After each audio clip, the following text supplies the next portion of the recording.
RPG Limit Break 2026 Games List Schedule Event Discussion Stream.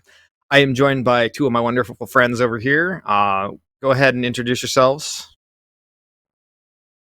Let's start with Ghoul. Hey, you do it. Same. How's it going, everybody? Ghoul too. You guys probably have seen me around at some point. And then we have some other nerd in this call. I don't know if he's going to introduce himself after this or not.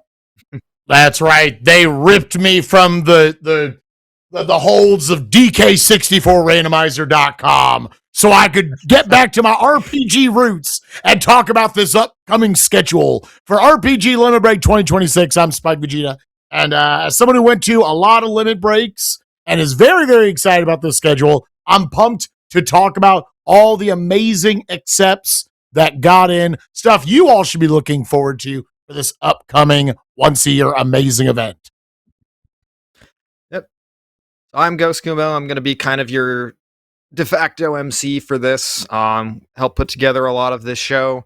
But I'm always excited to do this. We got some fantastic submissions every year. We get some fantastic accepts. Like, there's so many cool things that get in every year on the schedule that, like, honestly, even just the stuff, like, even the stuff that we look up on the backups list, like, this could make a really killer schedule if we had just this kind of stuff on here. So, there's going to be a lot of new stuff here. There's going to be a lot of stuff that you're familiar with if you're a longtime Limit Break follower, including some stuff that has actually been in, like, that got in this year that hasn't been on the schedule since the very first Limit Break. So we're very excited to talk about that as longtime Limit Break nerds.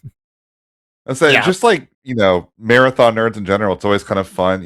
Spike and GK and I have done so many times where we review, games list show, and things like that, and kind of seeing a different take on it, seeing the actual list that comes out, all the work that goes into it, and just kind of getting to just talk and be excited about a games list is always just so much fun. Yeah, It brings me back to my days as a theater nerd of that when the cast list comes out, right? There's a beautiful moment of realizing, of like visualizing what it's going to be when you get to the eventual, the opening day, the opening weekend. And in here, one run for an entire week, all these awesome runners getting an opportunity to showcase these games that they have deep, deep passions for on a stage pretty much purely built for the RPG speedrunning experience, an incredibly underappreciated part of the speedrunning sphere. Very, very cool stuff here. Yeah, I'd like to give a brief shout out to Ashen, who put together the stream layout for us. He's running behind the scenes. We always appreciate you, Ashen, all the work you do. You actually see on the left side of the layout, we have our list of dates for various things with the event, including the dates of the event itself. And I'd like to just very briefly let you all know, we are looking for volunteers this year. RPG Limit Break volunteer submit currently open. They're going to be open until tomorrow at 11:59 EST. That is March 22nd. We're looking for volunteers, both on-site and remote, who are willing to help out with our event. And we're looking for various positions, ranging from all sorts of tech positions. If you sign up for any of those, you'll probably end up getting to meet Ashen, who is a wonderful person who's very happy to help you, as well as our fantastic tech crew. We also are looking for people in positions for hosting, which means that you're going to basically be the MC during the run. Donation screening, you look over our donations, make sure that they're appropriate, that they fit our vibe for the event, and send them off to the host to read. And then we also need volunteers for our social media, as well as moderation for Twitch and YouTube.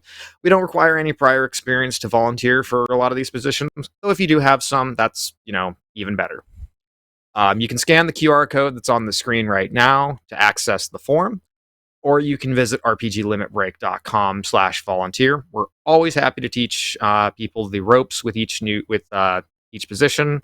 So feel free to ask us any questions if you sign up. If you can ask me personally. I help out with a lot of the volunteer coordination and the various different coordinators of each department. Same thing with Ashen. Just message us or message anyone in staff on the Limit Break Discord if you have any questions. Like, we're always happy to help people and get some people some volunteer experience, because maybe you want to volunteer for another event. Maybe it's some community event, maybe it's something like a Games Done Quick. We've had a lot of our hosting volunteers, a lot of our donation and tech volunteers have gone on to work with GDQ at their events as well. So it's a good time. Mm-hmm. We've all had a good time volunteering in the past. I say it really is one of those things that you need to know less than you think you do to do a lot of these roles. And we will train you. We'll make sure that you're not thrown in off the deep end with like a giant audio mixer that you have no idea how to work. You will have tons of help, experience, and training, and you will get to. It really is. It's a great way to experience the marathon in a different way. I have people ask me all the time.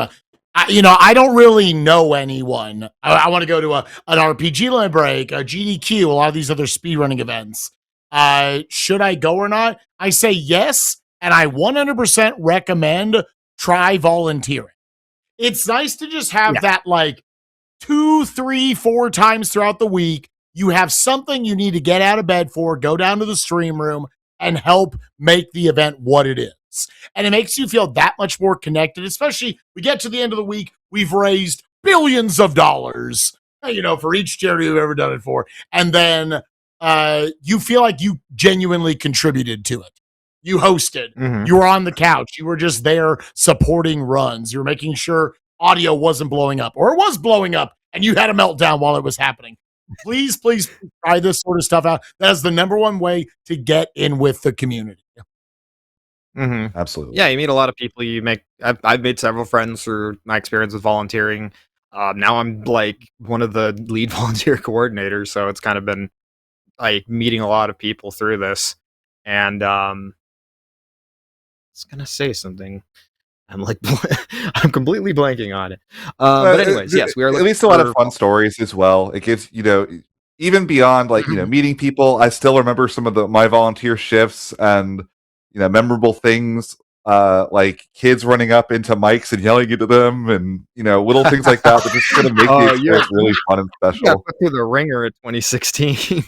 I got put through the ringer on all of my. I did tech for the Demon Rush at the very first limit. No, I did tech for the Demon Rush. I think I was scheduled to do Draken. They did not like me at the first couple of limit breaks. Yeah, for some context, the Demon Rush is a game that I think they just toggled every single driver activates. So you run the game, it'll connect to your printer, and then Draken literally killed 2 TVs. I think it damaged a third. The SNES that was running it, and then the cartridge stopped working mid-run. That game was so cursed. So that is. I'm probably gonna bring this up a couple times because they're gonna be SNES RPGs. So I do my own. I'm doing SNES Mania, where I go through every game. I'm going through them in chronological order. Draken is the first RPG that was released in the U.S. for the Super Nintendo, and man, it shows. Whoa, that was a video game. My God. I'm glad my SNES didn't blow up. I can report that. And I just want to say, so we're joking here a little bit about how cursed some of these things have gone. Most shifts go off without a hitch. We promise. We are kind of making it like I should clarify. These are memorable for me because they were weird. Most of my shifts are not. Yeah, when things go wrong, we always have a producer on hand who's like, these are like staff, these are longtime veterans who know the ins and outs of the mixer or the setup and can, help you out there. A lot of times we have a lot of positions that just kind of need a warm body. Like check-in is a really good one to start off with. You're there, you meet people that come by, you're kind of just the lost and found turn in if anyone has any trouble, if somebody's just arriving to the event. You help them with their badge and tell them the lay of the land. It's pretty simple. And yeah, like as a T3 is saying in chat, most shifts go off without a hitch because of our volunteers. Even many of our there are many people who they sign up for the first time and they have a really good time, but they're also they get really into it and they really enjoy it. So basically, all of our staff are former volunteers for a reason. Yes, not even also current volunteers. I get a little, I guess I'm going to use the word nostalgic whenever I see people, whether it's at GDQ or limit breaks I've been in the past. And I just see them they're running this sucker now. they're coordinating and making sure everybody, all the new little chitlins, they're all doing well. And they used to be that wide-eyed, they didn't know what they were doing, terrified they were going to put something on fire. Now they're putting out all the little fires. So you never know where you could end up in a couple years. Yep. So without further ado, we'll get to our very brief little docket here. So we're gonna just, we kind of do our little opening thoughts. We'll talk through the first 3.5 days roughly of runs. That might be a little more hours, but it's actually I think we have more runs on Thursday through Saturday than we do like Sunday through Wednesday. A brief intermission so that you can get up, go get a snack, get a drink. We'll talk a little bit. We'll run through the volunteer stuff again then, just for anyone who's coming into the stream at that point. But we'll talk a little shorter about it at that point.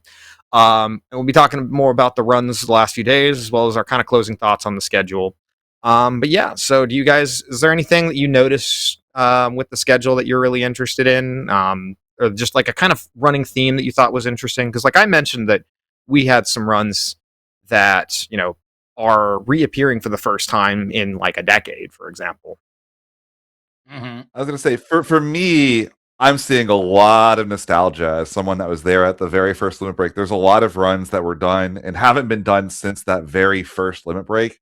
And I look at those and I'm like, man, it's so cool to see these games get back in. We'll go over them when we get to them, but there's a couple runs I'm really just excited to see what's changed in 10 years with these games. New versions of them have come out, new runners.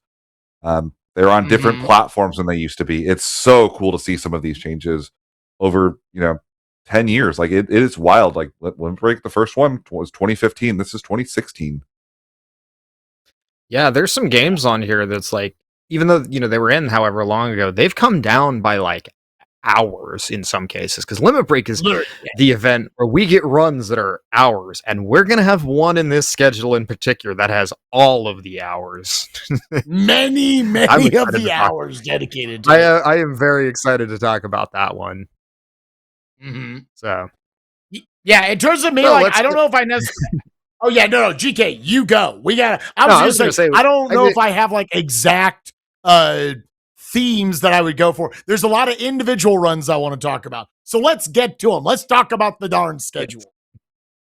Alrighty, so the very first run of the marathon, a familiar face, Sunday on the 17th.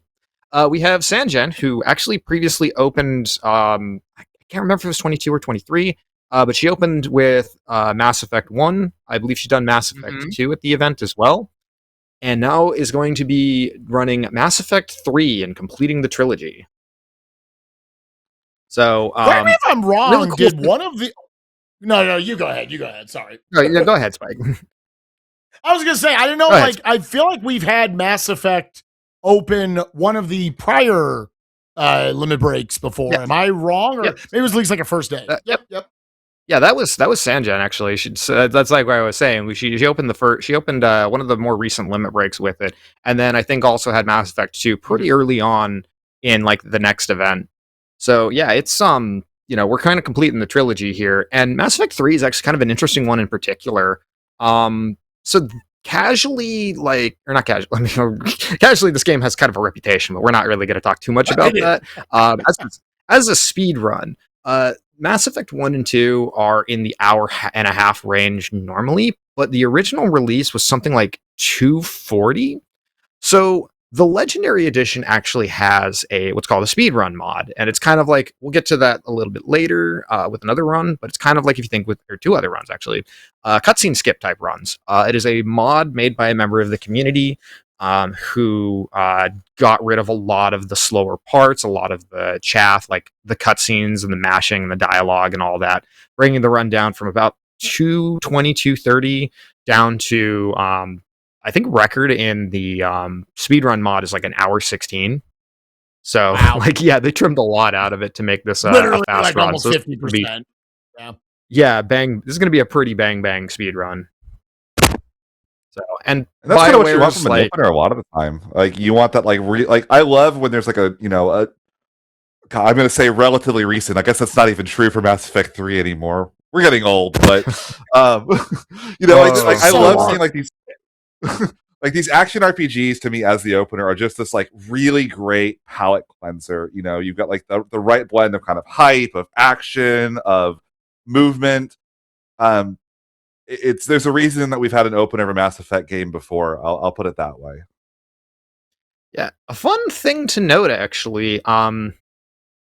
This event, both of our opener and our closer are Western RPGs. So Limit Break has kind of had a little bit of a JRPG bias. I'm not going to say like intentionally. Like some of, I mean, RPG Limit Break, even the name has kind of like its own little references to like a massively popular Japanese RPG series. So we disproportionately get a lot of Japanese RPG series, but there's a lot of really dedicated like RPG communities out there. And the kind of funny thing is a lot of them tend to be shorter games because these are like open games with a lot of optional content rather than like long linear games.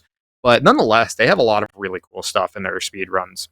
And yeah, for the first time, both of our opener and our closer are Western RPGs. Although our closer that does have a slight asterisk on it, and we'll get to that run in a bit.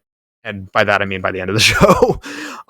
But yeah, it's kind of interesting seeing how that's kind of shifted because I think our first Limit Break we had like 5 or 6 of them, and it's like we always have I think like maybe like a quarter-ish of the runs, as well as a lot of runs that are like Western RPGs but inspired by Japanese RPGs.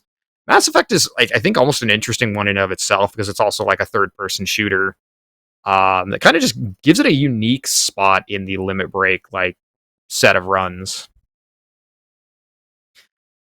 So with that, we'll get to our second run of the marathon. Let's make sure I got the schedule here. We're going to go back to 1991, I believe the original for this was. So Langrisser, this was like one of the earliest SNES or like 16-bit era RPGs released worldwide, although it was originally called War Song.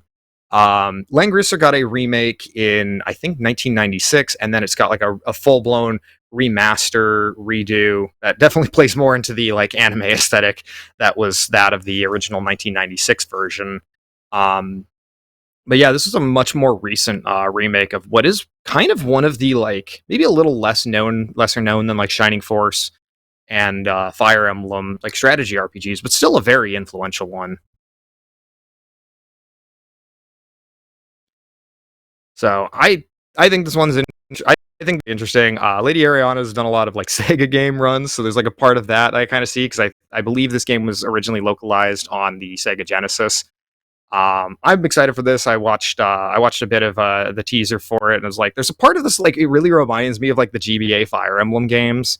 As somebody who was introduced to strategy RPGs through that series, I know regressive comparisons like the two series kind of started out around the same time, but yeah, it's got a really nice pace to it, and like inputs and everything you do goes fast. It's a fast-looking strategy RPG run, but it doesn't have like some of the issues that some of the more recent games where you just press like a button to skip everything and then the screen goes black and you lose all context. Like it's a run that's like fast but easy enough to follow for like a strategy RPG, which tend to have a little bit of a following problem.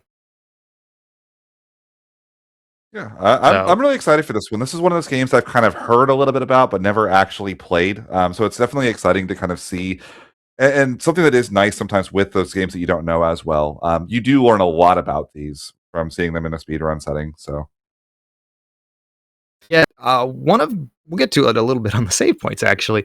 One of my favorite marathon runs I have ever seen was I was on the donation station for the run of Quest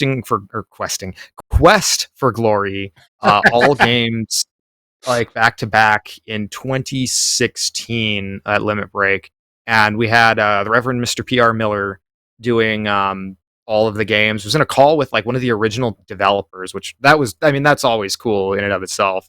But I knew nothing about these games. I have very little experience with like point and click adventure games, and I thought it was awesome. So there's like all these kinds of runs that sometimes you just tune into, and you're like, wow, this game seems really cool. I should go play this game. But also, I really enjoyed this run. So moving on to our next game, we have a run that actually is one of our. This hasn't been in a while, although it's been on a few showcases, and I'm excited for this one because it's got a bit of a different format this time. Breath of Fire Dragon Quarter. So Breath of Fire, this is kind of like the weird fifth game. Um, there's a share of people who aren't as fond of it, considering they were expecting like a Breath of Fire 5. But I definitely know there's also a lot of people who really, really like this game for like the different things that they tried to do with it. And it kind of turns it into a like it's some of this weirdness leads it to being like by far the fastest speed run in the entire franchise. And we got a couple runners here doing a race. Only an hour 20. Wow. Mm-hmm. We got a couple of runners here. Some nerd running against Swimmy Leone. Yeah. Shoutouts to the Sid. He is he runs a lot that we even put on in the off season. So it's definitely been a big force in the like limit break, behind the scenes staff. But it's our first race. That should be good. I know this game is kind of chaotic, so I'm interested to see how that's going to work out for a race format. And we also when I was doing go ahead. Yeah, it's kind of been as interesting because we used to actually have like relays of this entire series, so this was always like the rush to the finish for those. And the main event itself is actually the first time this has been in since 2017, I believe. So it's been a while, either 2017 or 2018, but it's been a while. Yeah, I loved doing research for this Breath of Fire Dragon Quarter, and I was like, oh, Sid's PB, let's go ahead and watch through that. And Sid made me laugh at least 4 times in the collective 10 minutes I chortled around in there. He said things that reminded me of my stream. He's a funny man. He's going to give good commentary. Swimmy is going to give a lot of good comms as well. One thing I really like about this being on the schedule, especially day one, I like anytime a day one of a marathon is trying to like kind of hit a bunch of different energies. We're starting with a Western RPG, definitely not like the higher percentage of the region where we get a lot of our different runs at the marathon. We're going to have some classics. After this, we got stuff like Final Fantasy and Earthbound. But here we actually are showing a race format, which it was cool doing research and realizing that this is actually a little bit more. And yeah, you're right. This is very different from all the other Breath of Fires. It's like a roguelite, one or the other. I've never known the difference between the two. You would check and tell me which one is which. So with that, I think there's a ton of RNG. It'd be a very volatile race. But they're actually aiming to, I believe they're going to have Sid do kind of showcase a more like beginner friendly route.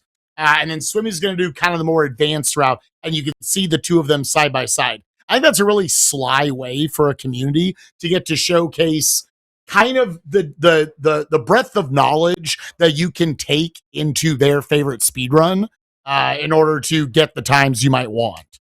So I think it's very cool. I think the game's got gorgeous cell shaded different character models and whatnot. And the music's really, really cool. So I love having a race here on day one.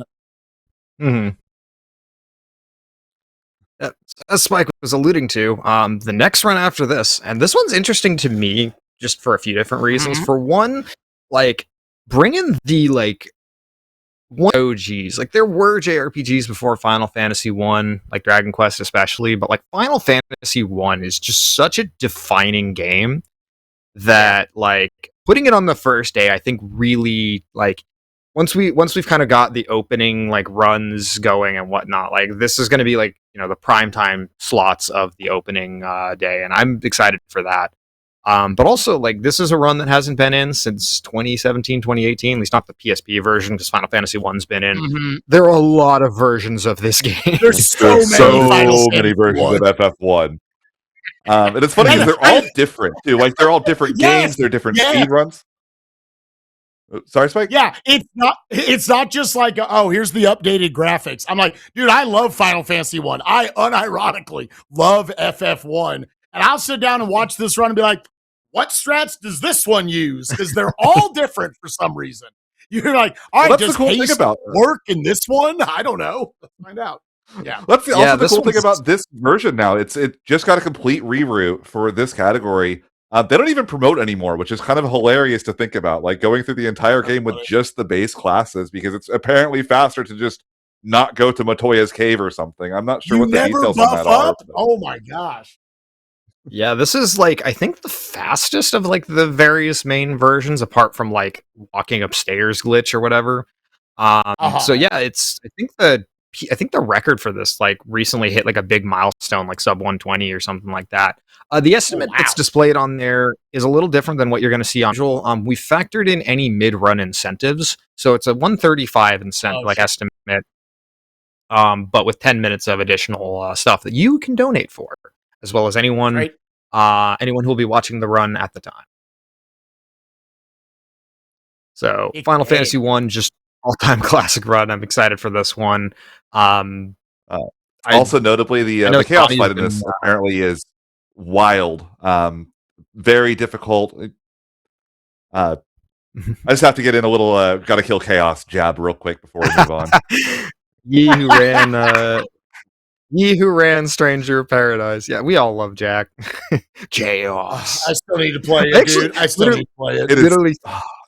Literally 3 minutes before we went live, I went to go post something on my Blue Sky to shout out the stream, and somebody was referencing Stranger of Paradise for how little we expected out of that game. The amount that has lingered in the meme economy for like JRPG fans is exciting. So Sonny actually has been a fairly veteran runner with Limit Break. He's run a couple things with us, and he's been a regular. So I'm excited to see him get to show this off as well. For sure. And then following it up with the 1-2 punch of like really big classic RPGs, we have Mother 2. The one and only. Except the 2 and only. It was the second one. Hooray! Earthbound! Yay! Andy Perfect doing it. Yeah, so again, like while this game has been in, I want to say we've had Glitchless twice. We had Andy doing it at the first Limit Break. All the like 11 years same category that Andy ran at the very first Limit Break. More or less. This has been in multiple times in multiple forms. I don't know that Glitchless has been in particularly recently. We've had all photos, we've had percent, and those are really glitchy categories. But this is, I believe, a no save and quit run, because that manipulates a lot of things. And Earthbound glitchless runs, you kind of like try to maintain RNG manipulation for as long as possible from the start. This category deliberately forsakes doing any of that, and yeah, so they generally run like no manip categories for races anyways, just because kind of like that's the spirit of the run. But here he's just kind of doing it like explicitly declaring that have become separate categories. So yeah, Earthbound. It's a very charming game. There's got a lot of interesting stuff to the routing. Like just because it's glitchless doesn't mean like you're missing out on like anything super interesting. There's a lot of really cool stuff in the glitchless run for this game. The game itself just at a base with its mechanics. I always said, because I finally played this maybe 4 or 5 years ago on stream, I said, oh, this would be a killer RPG speedrun. If nothing else, just on the mechanic of the rollover on your HP. Basically, the faster you are in the battles, the longer you can stretch that HP to get you further into the game. The faster you get through your inputs, it'll cut off the amount of damage you're taking. So you can face tank stuff as long as you can kill stuff faster than they can kill you. I think that's a super cool mechanic for RPG speedrunning. And again, just one of the coolest little soundtracks of all time, at least on the Super Nintendo. It's so good. It's a super comfy game. I always enjoy like just tuning into this game randomly. And I know there's always parts of RPG runs that people say like that can't make for good speedrunning, because this game quite famously has like a 3-minute section where you do nothing. And I'm like, for a 4.5-hour marathon run, we enjoy those. I'll get to one of those actually in I think the very next run. Or no, the next run. But I mean, hey, like honestly, we all love our short bathroom breaks in these games. Oh, yeah. People always say that, like, one of the things that I think is really underrated about RPG speedruns, and we say it every time we talk about these, is being able to experience everything about an RPG. These are games that, if you're playing them for the first time, they'll take you 20, 30 hours in experiencing everything, whether that's, an incredible combat system, or even sometimes just, like, those 3 minutes that, like, nothing happens in the speedrun. Those are really memorable moments in the actual game as well, and being able to kind of re-experience those in kind of a different form and kind of see it in a different way as a different part of the game. It's always such a cool part about RPG speedrunnings. And it's like, anytime somebody says like, why are you this? Like, it's like 4 hours. Like, is that actually, are you even speedrunning at that point? And it's like, no, you don't understand. We're still we're doing the whole 40-hour experience in such a small amount of time, and we see everything. It's I think that to me always is just charming. Yeah.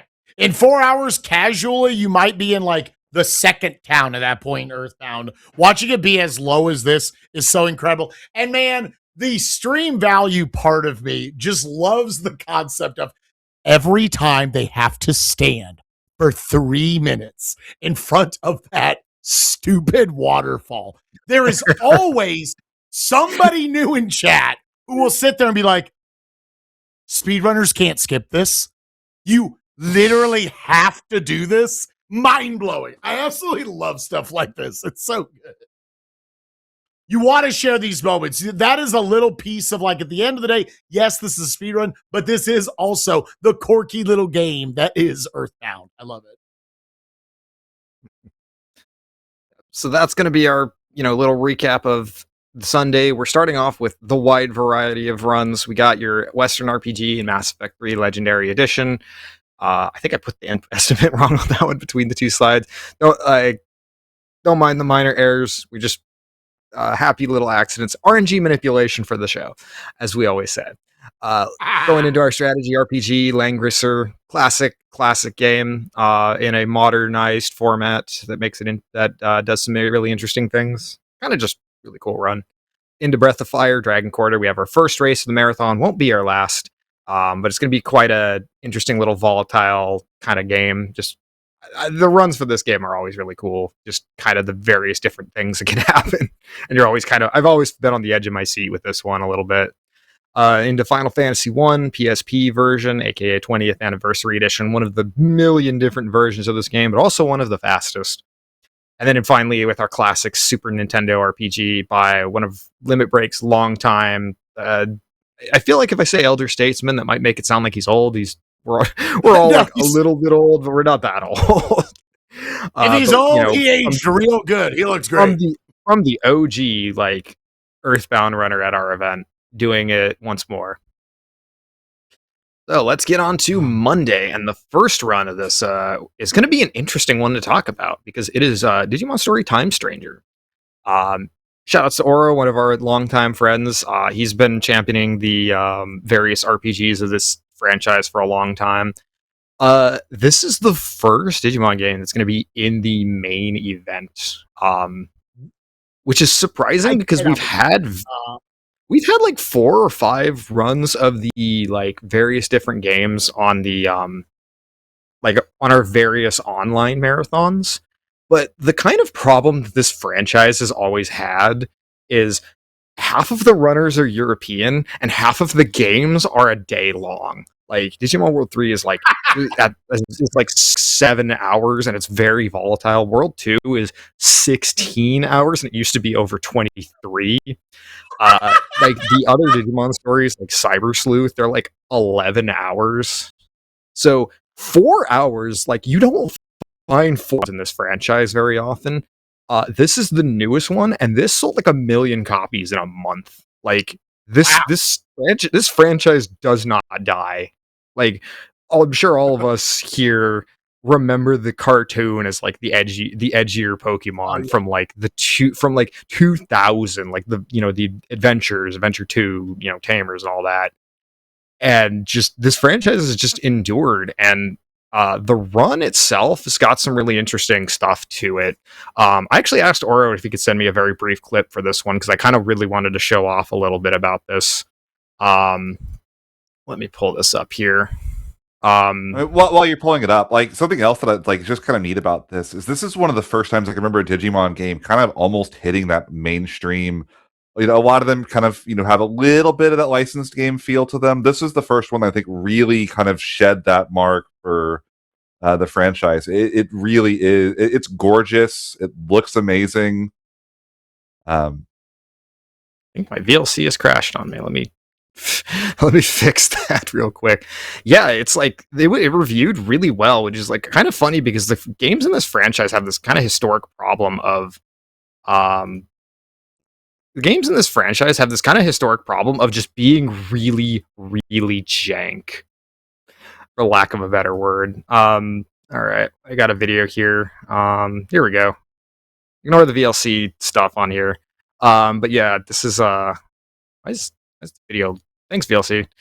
Okay, so this is like a boss that Oro told me like a lot of people really struggle on. It's just really, standard turn-based combat, just done quick. The animations go fast. Dude, this looks great. Like, wow. Yeah, this was last year. Like, turn-based RPGs in 2025 like came out looking really nice, like the way that we were imagining with this genre all those years ago. Animations are fast, but you can still follow what's going on. And just the classic, just like buff yourself up so you can just do an absolute mondo super turn. I want to play this game right now. This looks so cool. I love how fast you can shred like a third of the health bar. Yep. Wow. And this is on the hard difficulty. Like, people did legitimately have difficulty with this game, so I have this game. I have this game, and I want to get to it at some point. But yeah, so just sent me a boss fight here. Thank you very much, Oro. I asked a few different people to show some clips from the various different games that they submitted, and appreciate every one of you. But yeah, it's just like fast menus, relatively followable, but like cool animations. Just like you see the way that like just good old like a good RPG speed run looks like in action. Yeah. Alrighty. But yeah, it just blows my mind. And like a kind of funny thing about like we've been waiting for more games in this series. Like I've always loved the original world. We have a VOD of World 4, which is not a particularly well-regarded game. It is like the 17th or 18th most viewed VOD on the Limit Break YouTube channel at over 100,000 views. Like, people really like Digimon speedruns, and it's like surprises me actually to this day. It's just like to the extent. It's just one of those franchises that like there are people that like this is their Pokemon, like for lack of a better term, like it is the thing that they are like super passionate about. They know everything about every single one of these games and these characters. And Aeon, my wife is one of them. Like she adores these games in this series, so I'm definitely excited to see this one. Especially, like I said, this game is awesome. It's such a good game. It was wild to me when you said GK that. Yeah. Oh, it's got a card game. Is the card game? Yeah, there's only a stack of about 100,000 cards in this room of Digimon cards. Oh, okay. My man knows. All right. Like here, I can reach over and just grab. Let's go. I think Oro went to like our nationals or something. It was Oro like that's how big Oro is very competitive in the trading card game for this as well. So Oro's just a huge fan of this franchise in general too. So love it. Sorry, you were gonna say Spike? I was gonna say earlier, we were talking about the popularity of the series, like you said, and I was like, yeah, I can't believe we've never had a Digimon run in a mainline Limit Break until you told me, Digimon World 2 was like 25 hours, and they just cut the 17. They're popping off. Like, how long is the PS1 games? What's happening, dude? Yeah, so it's cool to see where finally Digimon's getting in. So we're going from so we're gonna go from that baby to my baby. I am so happy with this particular game. I was like the first person to record a run of this game, like all the way back in 2016. This was my first ever speedrun routing project. This was my this was back in the era when you like look up SDA threads to see if like anyone has come up with anything for this game. Like there's like the very first marathon run I ever did was this game on the Dragon Quest Community Showcase in like a month before Limit Break 2016. Like the amount that this game is near and dear to my heart as a speed game, I'm gonna get to my own. I have a run in this marathon, and this game is more of my speed run baby. So I'm super excited for this one. Back in the day, it was like a 2.5 hour run, and just several people have come along and just come up with all kinds of different strategies for this game. This is a top-down adventure game where you play as a slime from the Dragon Quest series, which, spoiler warning, we're going to be talking about that series a lot. And your movement is you literally stretch yourself like a rubber band and just bounce yourself forward. So it's super charming. I know so many people who they're not even like super big Dragon Quest RPG fans, and they fell in love with this game. I met somebody in college who straight up told me found me through my he found me in my stream. It's a very long, silly story, but he found my stream because he was a big fan of this game. I ended up with this guy in a group project at my college, because he saw me doing a different game at a different marathon run. Sorry, I have just so many stories to tell because it's just a game. I was saying, like, real quick, like before we move on, I think I know one story about this game, which is what's the name of this? This is the one with the skip that was just discovered by the random chatter, right? Why don't you go tell that Yo, random chatter got one. I love this game, random chatters getting one, dude. Oh, this is so good. So this game is relatively glitchless. We did actually find several manipulations for the late game, which used to be like the hardest part of the run that you had to plan around, build these resources, because like a crafting deck builder in a way. You don't think about it when you play it that way, but you collect all of these little items that you get to use as ammunition for your giant tank, which is what you use for battles. It's awesome. But like you have 30 like pieces of ammo, which are kind of like a deck builder. You get into these big tank fights and you craft items by using the DQ8 alchemy system to combine them into new, better items that you use. And so we used to have to plan around endgame, but we actually found out ways to manipulate the final bosses, and like those cut down so much time of the end game and changed a lot of the routing what we even need to do anymore. Nowadays, things that break are a key part of the run. But anyways, but it's relatively glitchless for the longest time. Then one day I was practicing for a marathon run of this game, and a guy comes in to my chat, and they're like, "Hey, I found a thing because I played this game so much as a kid, that I've been wanting to share for a very long time. I've never found out how to, but now I see you streaming this. So I'm like, okay, tell me after stream." And then halfway into the game, he tells me, do a dash into this wall. It doesn't make any sense why this particular wall. I ended up asking a tasker to figure out, and it had to do with some janky loading. But you bounce into this wall, load into the screen above at coordinates that are in the wall. So it's like, we can't put you here. So it looks for the next screen and then loads you 2 screens above behind a locked door that you need to fight a boss to get. So we basically we use this clip to zip into the back half of like that area, skipping a boss fight and like saving, I want to say like 2 or so minutes, but it's just a random person. And I swear to God, his name, I don't know what I don't know their pronouns, but their name was Gooply. It's a game all about slime, and they have the word Gooply in their name. So we have forever called it Gooply Skip. And it's just like the story is too. I just remember you showed this to me. It's like you just like go to this random area, you stretch yourself, you fire yourself into a wall, you like bounce, bounce, bounce, and then you just disappear and reappear on a new screen. It's like the weirdest looking. It literally somebody like was so. Somebody who loved this game so much, they were just like goofing around, playing around, bouncing. They apparently found it years before anyone ever streamed on the game, and they found me one lucky day, and it just gave us our one really big skip of the run. But it's just a really cool, charming game about like collecting resources, optimizing fights, doing all sorts of stuff. It's a really cool game. It's a really cool time. Reef 417, is one of our Japanese runners. He's been a mainstay in Limit Break recently, with especially with the Mario and Luigi series, but he's going to be running this game. He owns my copy of this game.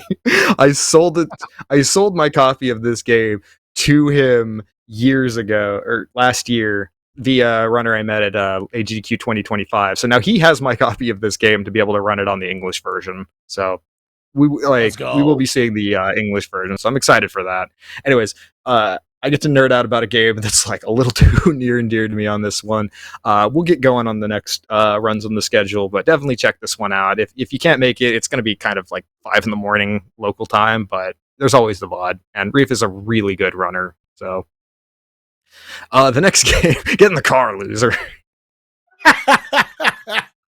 Yeah, I got to do a little bit of research on this. The last thing I'll say about that last Dragon Quest run, GK, routing is my favorite part of speedrunning. I love it. I love just like grabbing a game, grabbing a category for it. I got to do it for Super Mario Odyssey with Darker Side. I got to do it with Bonanza with True Ending. And just like saying, this is my baby. I'm going to make this a thing. And watching people then take that and refine it over the years to make it their own, but it's still your skeleton. That's always exciting. So I'm just happy for you. I'm happy that it gets to be here on the 18th at Limit Break. Followed directly by another all-time classic series, Get in the Car, I'm a Loser, exclamation point, by Dragon Dark. This is kind of out of left field for what I'm expect for Dragon Dark. Because when I see Dragon Dark runs, I always think that I always think of them as running like bad NES games and either bad and or jank like because they ran Draken at Limit Break 2016. Yeah. What stuff a range, like dude. I think Deadly Towers in one of our like community it was either Deadly Towers or another run of Draken into a marathon that I put on the channel. So this is a more modern like indie game from what I understand. Spike, you looked into this one? Yeah, I looked into this one a little bit, and it was cool to just see. It is there's a number of more modern indie games that are getting a showcase here at GDQ. I actually had like 3 or 4 of them on kind of the group that I took for this show, and this is another cool looking one. The art style is very, very cool. You take on each of the encounters with very unique looking enemies. The way to, I guess, avoid the encounters, if I interpreted the video correctly, is you just switch lanes. So that's so funny. You in a car just going down the road. The all the different boss encounters look super, super sick. Dragon Dark talked a little bit in their submission pitch about how it's a very like kind of similar to another RPG near and dear to my heart in Final Fantasy IX. It's very like equipment based, how you move through the whole thing.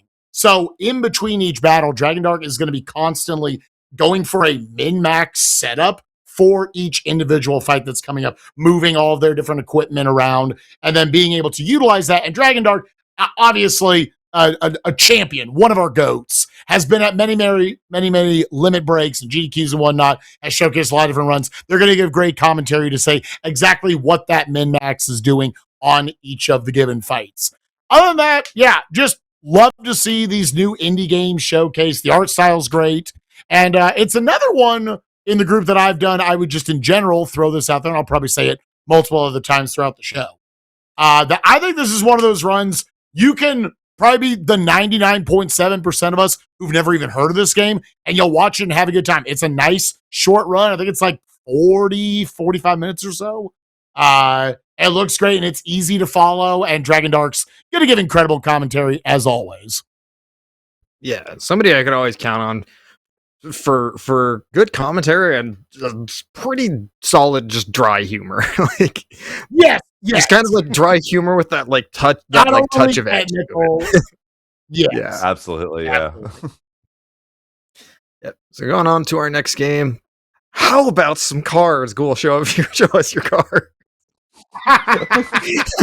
Yo, is there any FF8 in the meta? Is there any FF8 in the meta right now? They just printed like last set a ton of Final Fantasy. There's like a Final Fantasy 8 deck that is like kind of sprouting up and doing really well. Like Squall, Adia, Selfie, Cypher is like one of the best cards in the Cypher is just one of the best cards in Lightning in the game. FF8 has a continued presence that they keep trying to push, and I wish they would stop because I hate the deck. But oh no, it's like one of my least favorite decks to play against. We're not even talking about FF8 at Limit Break at this point. I'm just like, is it like super anti your deck? Is it hard counter? It's like a really aggro deck a lot of the time, and I don't like playing against aggro. So ooh, stinky aggro.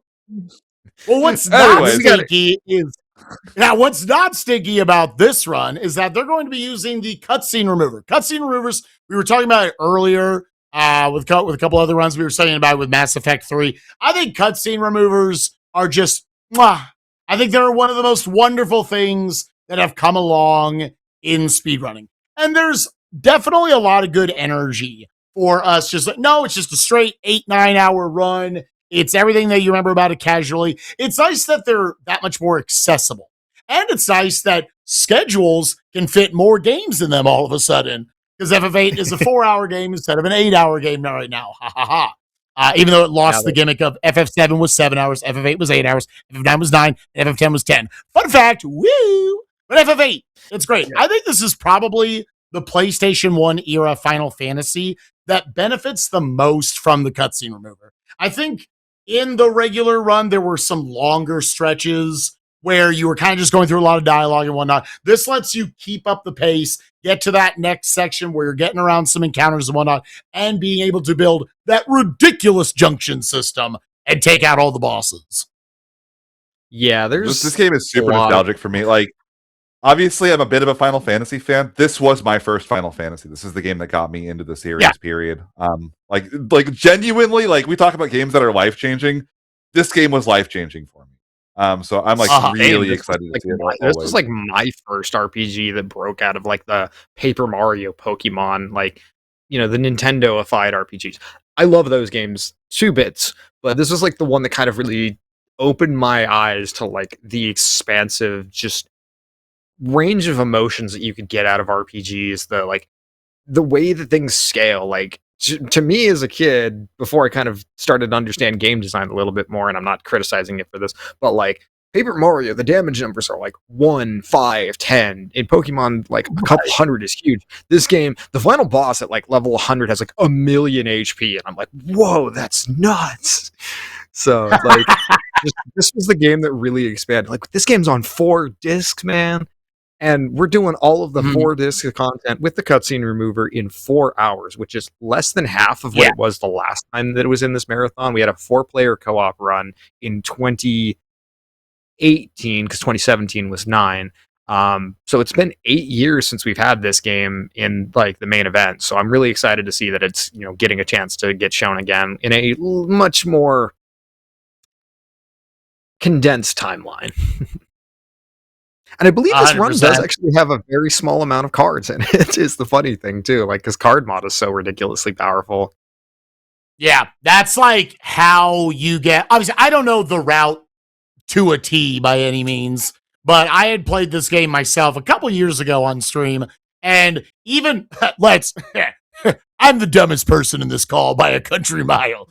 I was able to figure out how to break this game, and a lot of it is through the card modding. Realizing you could take something, you could get a bunch of like, I think twisters or like big thundagas or something off of something. Hello, tornadoes. That was what it was. And you could give yourself like super big attack power and whatnot. One of my favorite clips on my channel is of me walking up to the final time you fight Cypher. He talks some trash, and then you take one shot at him. Bang! Dude's dead. That is the sort of stuff you can do. The junction system, people can say it's ridiculously overpowered. It's not balanced whatsoever. But sometimes, man, that's what makes the speed run just so fun. Out of RPGs sometimes is you want them to give you the freedom to break them. And like, sometimes you don't break them casually, and sometimes you very much break them casually. And it's so memorable on the games where you do break them casually too. Yeah, you get to see just how much of a sledgehammer you can take to this game, especially because this is also a game that you can literally turn off encounters like once you get your summons strong enough. So like, there's so much like stuff that you can trim down with this run. But it's just a spectacle. One of Uematsu's greatest soundtracks. Just fantastic all-timer run. It's like I would even say like some of the soundtrack is just underrated. Like, there are tracks on this that like people don't associate with like some of the best Final Fantasy tracks. You're like, dude, that song is like, you hear it again, you're just like, oh my god, the nostalgia just comes back so heavy. The landing is unironically one of my favorite Final Fantasy songs, period. And it's like, you don't ever hear that on like compilations or like orchestral variants. It's like, this song is so good, man. Yeah, as someone who clowns on this game a lot, to be honest, and I still like it. I want to be clear. Final Fantasy VIII is great. The soundtrack is one of the greatest OSTs of all time. It's incredible. So you also still get to listen to that in the course of this 4-hour run. It's going to be great. It's going to be coming your way on the 18th. Don't miss it. So, our real quick recap of the first half of Monday, because we got quite a few runs left to do. Digimon Story Time Stranger, 80% hard by Oro. Brand new brand new game, hard difficulty, quite fast. Very passionate runner. My speedrun baby, Dragon Quest Heroes Rocket Slime by Reef 417. Sub 2 hour run after like some of my earliest attempts were like 3 hours. I would have never imagined this game being this fast without like a huge sequence break. Because you have to collect a whole bunch of things to beat the game. Like that's kind of been the gatekeeper for it for a long time. So the fact that it's that fast is just wild to me. Get in the car, loser. I love saying that game's name so much. Yeah, it's just the I want to say coming up next. Get in the car, loser. Yeah. I want to call it a car PG, but I believe that was trademarked by one of the Choro Q games. So that is definitely not an original joke. And then we're finally ending off with Final Fantasy VIII. It's first time back at the event in 8 years with a cutscene remover by Amart. So, and after that, you can take a lunch break and then watch the rest of the 18th. Which is going to start off with another PlayStation 1 classic, Suikoden. Run by 01337. You'll see a little bit more of him later in the marathon. This is going to be the glitchless run on the PlayStation TV, PSN version of the game. This is like one of the early PS1 RPGs. I think this one actually predates Final Fantasy VII. There's recently like a remaster that came out with 1 and 2, and I know these games are like beloved by their like audience. They're not as big as like the Final Fantasies of the console or like Legend of Dragoon, but there's definitely like a dedicated fan base who've really seen a bit of a resurgence with the remaster coming out. It's come quite a long time since it was last in. This is another one of those that I don't know if any percent glitchless was the run at the first limit break, but it was it's the first time this has been in 7 years as a game, and the first time I think that it's not, because the last time it was in was 108 star by Zero in like 2019. So this is just any percent for the first time in a decade. So, and to me, like Suikoden, it's just a charming, interesting game. Really cool sprite work to it. Although I like, even if I do kind of like two's a little bit more. To me, Suikoden is like the ideal of what Limit Break was made for as an event. Because for a long time, these games like this, beloved RPGs amongst their fan base that have kind of struggled to make their way into marathons like a game's done quick.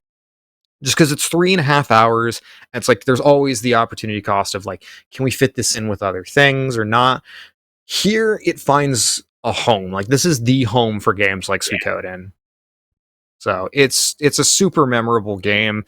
When you play 1 and 2 together, they have like a fairly interconnected story. Like there's recurring characters and themes and stuff like that in it, which I always find fascinating. Shout outs to back in the early to mid 90s when our JRPGs had these like really silly, like this game is very much anime, but you wouldn't be able to tell with this like this looks like a Western 80s computer RPG. Yeah, I love hunting down box arts for old games on occasion for that reason. Yeah. I had to I'm not gonna lie, I put together a lot of the pictures for the slideshow. I had to double check like 4 times to make sure this was actually the box art for the game. I was there's no way it looked like that, right? There's no, nope. That's the box art. Oh, okay.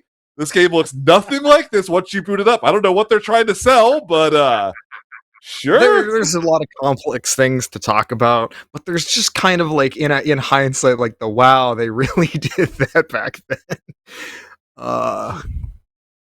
Either way, though, it's going to be a great time. The amount of times I put up the box art for the SNES game I'm playing, and the characters like up there on the screen, they look nothing like they are in the actual game. It's just whatever Western box art designer drew it for that game. They're it was through like 10 levels of telephone before they were like, yeah, I got it, I got you box art. Yeah, we're good. All right. It also reminds me, like I used to have this back in the day, but the Nintendo Power Final Fantasy IV arts are some of the funniest things ever if you've ever seen them. Oh, Oh, have I'm you never seen Googling these, this Spike? literally right now. Oh my god, Nintendo look Power. up Hallam in the Final Fantasy IV Nintendo Power art. It's incredible. I need to look this up. What is this? Okay. Oh my god! Oh my god! What? None of them have pants! Why do none of them have pants? Sid has better days. Hey, where's Alan? What? Rosa! What? What the heck is that cane? What? We got Ed. Oh my god! I'm sorry, I've never seen this. We can't even break.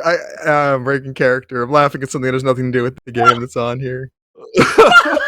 I'm happy I can expose y'all to this. Which one's which? Which one's which? Y'all. Anyways, this is also nostalgic. Yeah, this is another one of those games that was in the very first Limit Break, so kind of bringing me back to those years in 2015.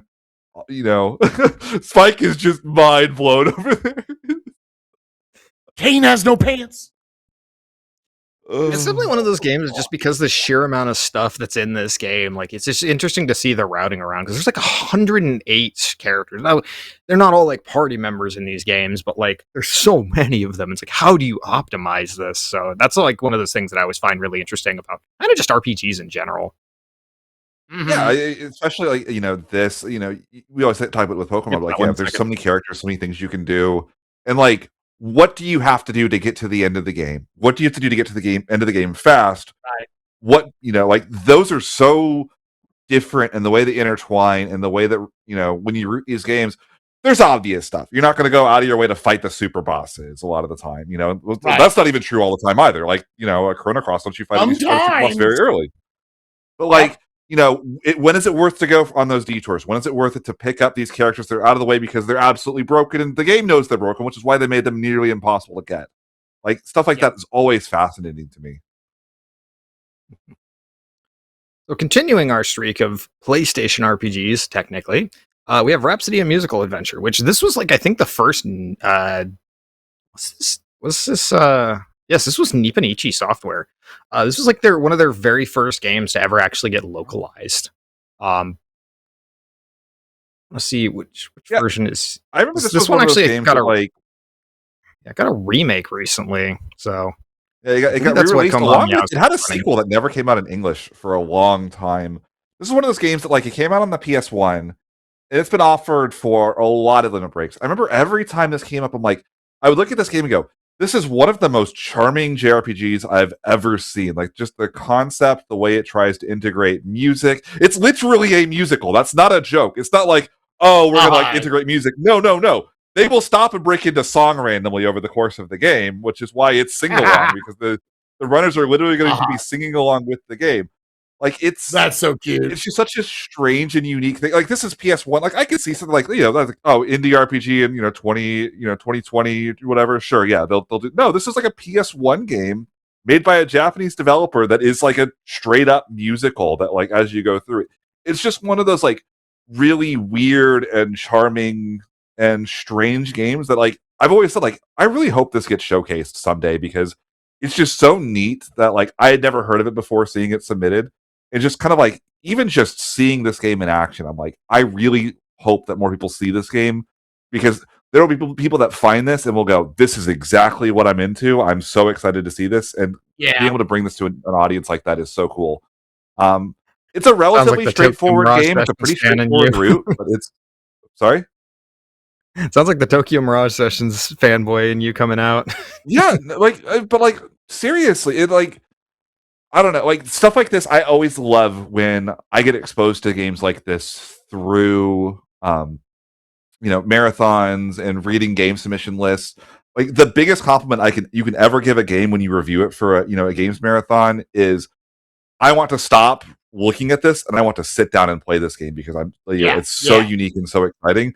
This is one of those games that just always clicked for me in that way. Like I always saw this game and said, I really want to play this game at some point. And like that's the biggest praise I can possibly give a game. I'm not even watching it. Gould, you just did a great job of pitching that game. I want to play this now, and I've not seen 1 second of it. But the concept it's of a an charming little RPG game. musical sounds so cool. Yeah, and the runner combo, if there's anyone that I would peg for doing like this, Combo Meow is like a cartoon character in real life. He has the personality in space. Absolute just charming individual. If you ever watch his stream, he runs like a VTuber thing where his VTuber model is a cat, and he just acts like a total cartoon character. So it's like somebody I'd be interested to just see what his take on this game is going to be. I imagine it's going to be great. Yeah, a cat with a monocle and a top hat is like his picture. So, very good. And coming up on our next game here, this one I'm sure you also, going back to first Limit Break nostalgia, this was also in the very first Limit Break. We have Evoland Legendary Edition. This time a race by Freddy, who ran it in 2015, and Illegally Sam, who I believe this is their first run at this marathon. If not, it's been like... Ooh. I love that. New challenger, Sam coming in. The defending 11-year champion. It's really fun seeing these games like this. Again, this is another game that was in the very first Limit Break. I think it was even on the first day or one of the very early days. And hasn't been in since. It's a really cute game if you don't know what it is. The whole concept is the game literally evolves. It starts off as an 8-bit RPG, and then it evolves into you'll do a couple things, and next thing you know, it's a 16-bit RPG with an ATB, and then all of a sudden it's a PS1 game and it's got an action combat system. Oh no, now it's Diablo. It goes through all these different iterations of what an RPG can be. It's a really short game, even casually, but it's a really cute concept. It got a re-release, which is where the Legendary Edition comes in. From what I understand, the game and the run didn't change that much. It just kind of made some minor updates. But it's neat seeing these games come back after so long. It's one of those games that it's really charming for what it is, and it's super short. It's 37 minutes, and you get to experience kind of everything an RPG can be in that short amount of time. I am genuinely impressed how many bite-sized little speedruns there actually are in an event made around a genre not known for their shortness.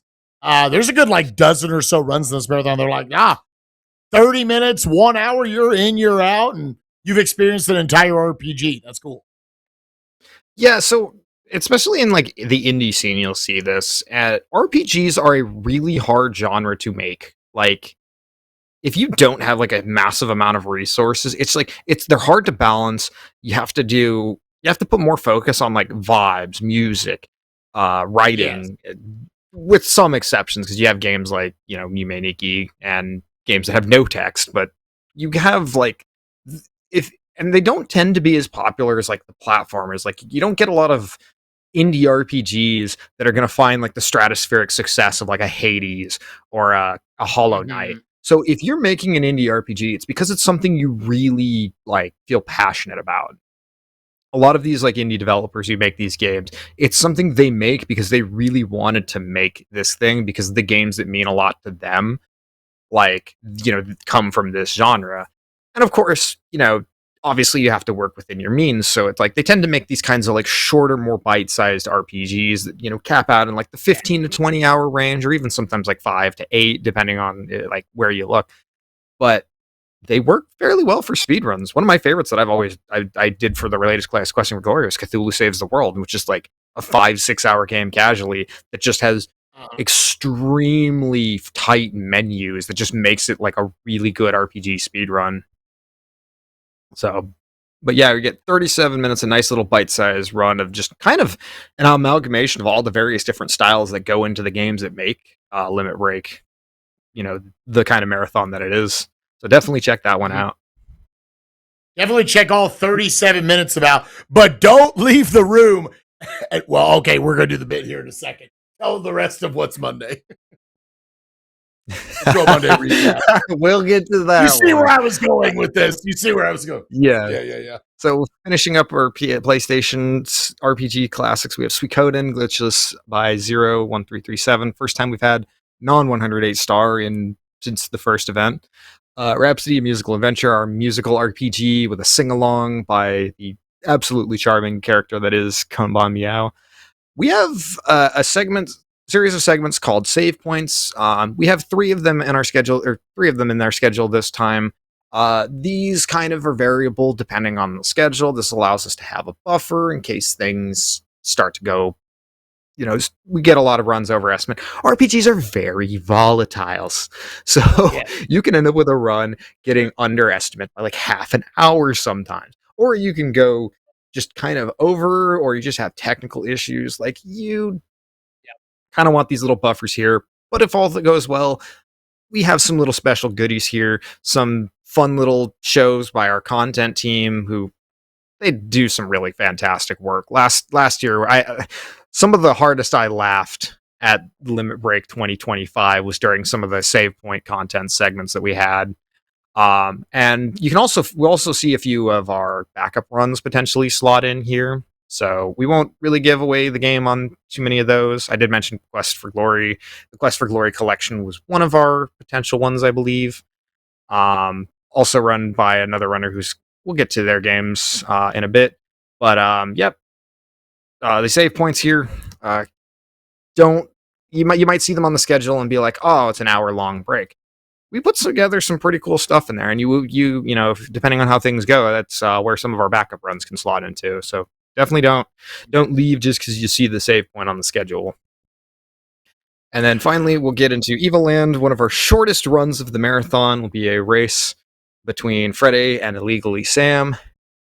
And as Spike was alluding to, we're going to get into a mammoth here.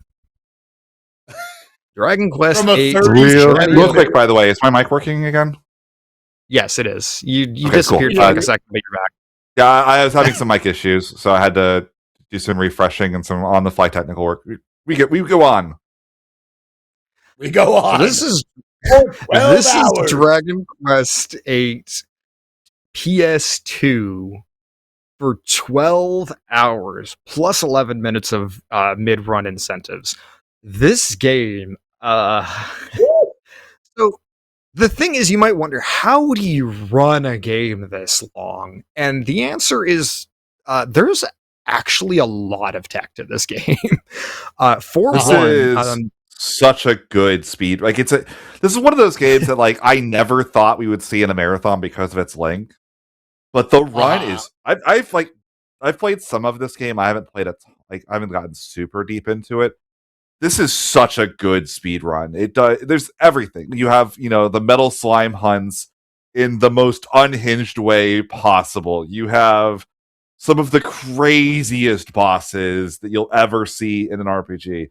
This game has one of my single favorite Twitch clips of all time from a speed run, where a runner finished a boss fight with their entire party dead, except for one character who had 1 HP remaining.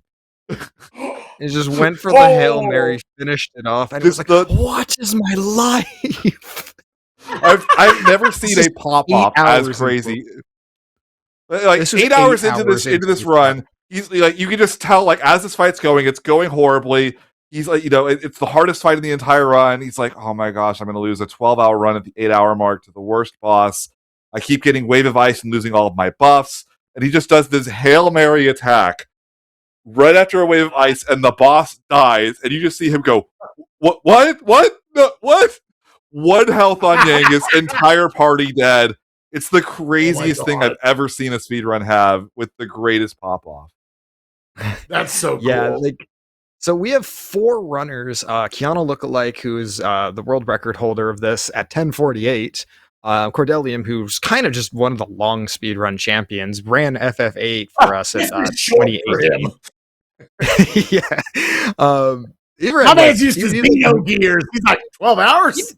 Dino Gears did like a thing of like FF8, Chrono Cross, and I can't remember what the third one, but like a similar 7-hour long RPG, like back to back to back. Creative Ellie, one of our Dragon Quest like longtime mainstays, who actually ran the 3DS version a while back. The big difference between this one and the 3DS version is that this one has random encounters, but that actually plays into the route. Like, you have to grind at a certain point. This game has a couple of lengthy metal slime grinds. You might think, oh, grinding, dull part of the run. I kid you not.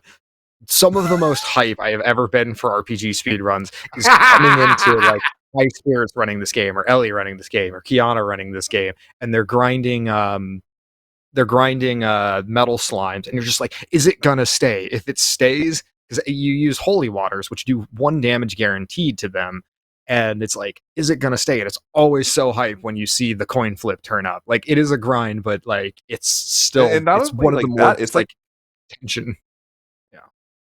not even just like the actual fight itself, even just finding them, like the way that like it ends up working out. Like there's tech to it. There's ways they do it where like they'll enter this mansion where they spawn, and there's like, because of the way load screens work, you'll like force an encounter with the whistle, and then you'll take like 3 steps because it's faster to still do that because there's like like the way the game loads, and then you'll do the whistle. You don't just like stand in one place. You like work your way through this dungeon while also trying to force as many encounters as possible to force the metal slimes to come out. So you're like integrating this like metal slime hunt into this dungeon while like, and then like it's hype when they show up because they don't always show up. Then when they do show up, are they going to stay? Am I going to get the levels I need from this fight? Like it's so it's riveting, like in a way that like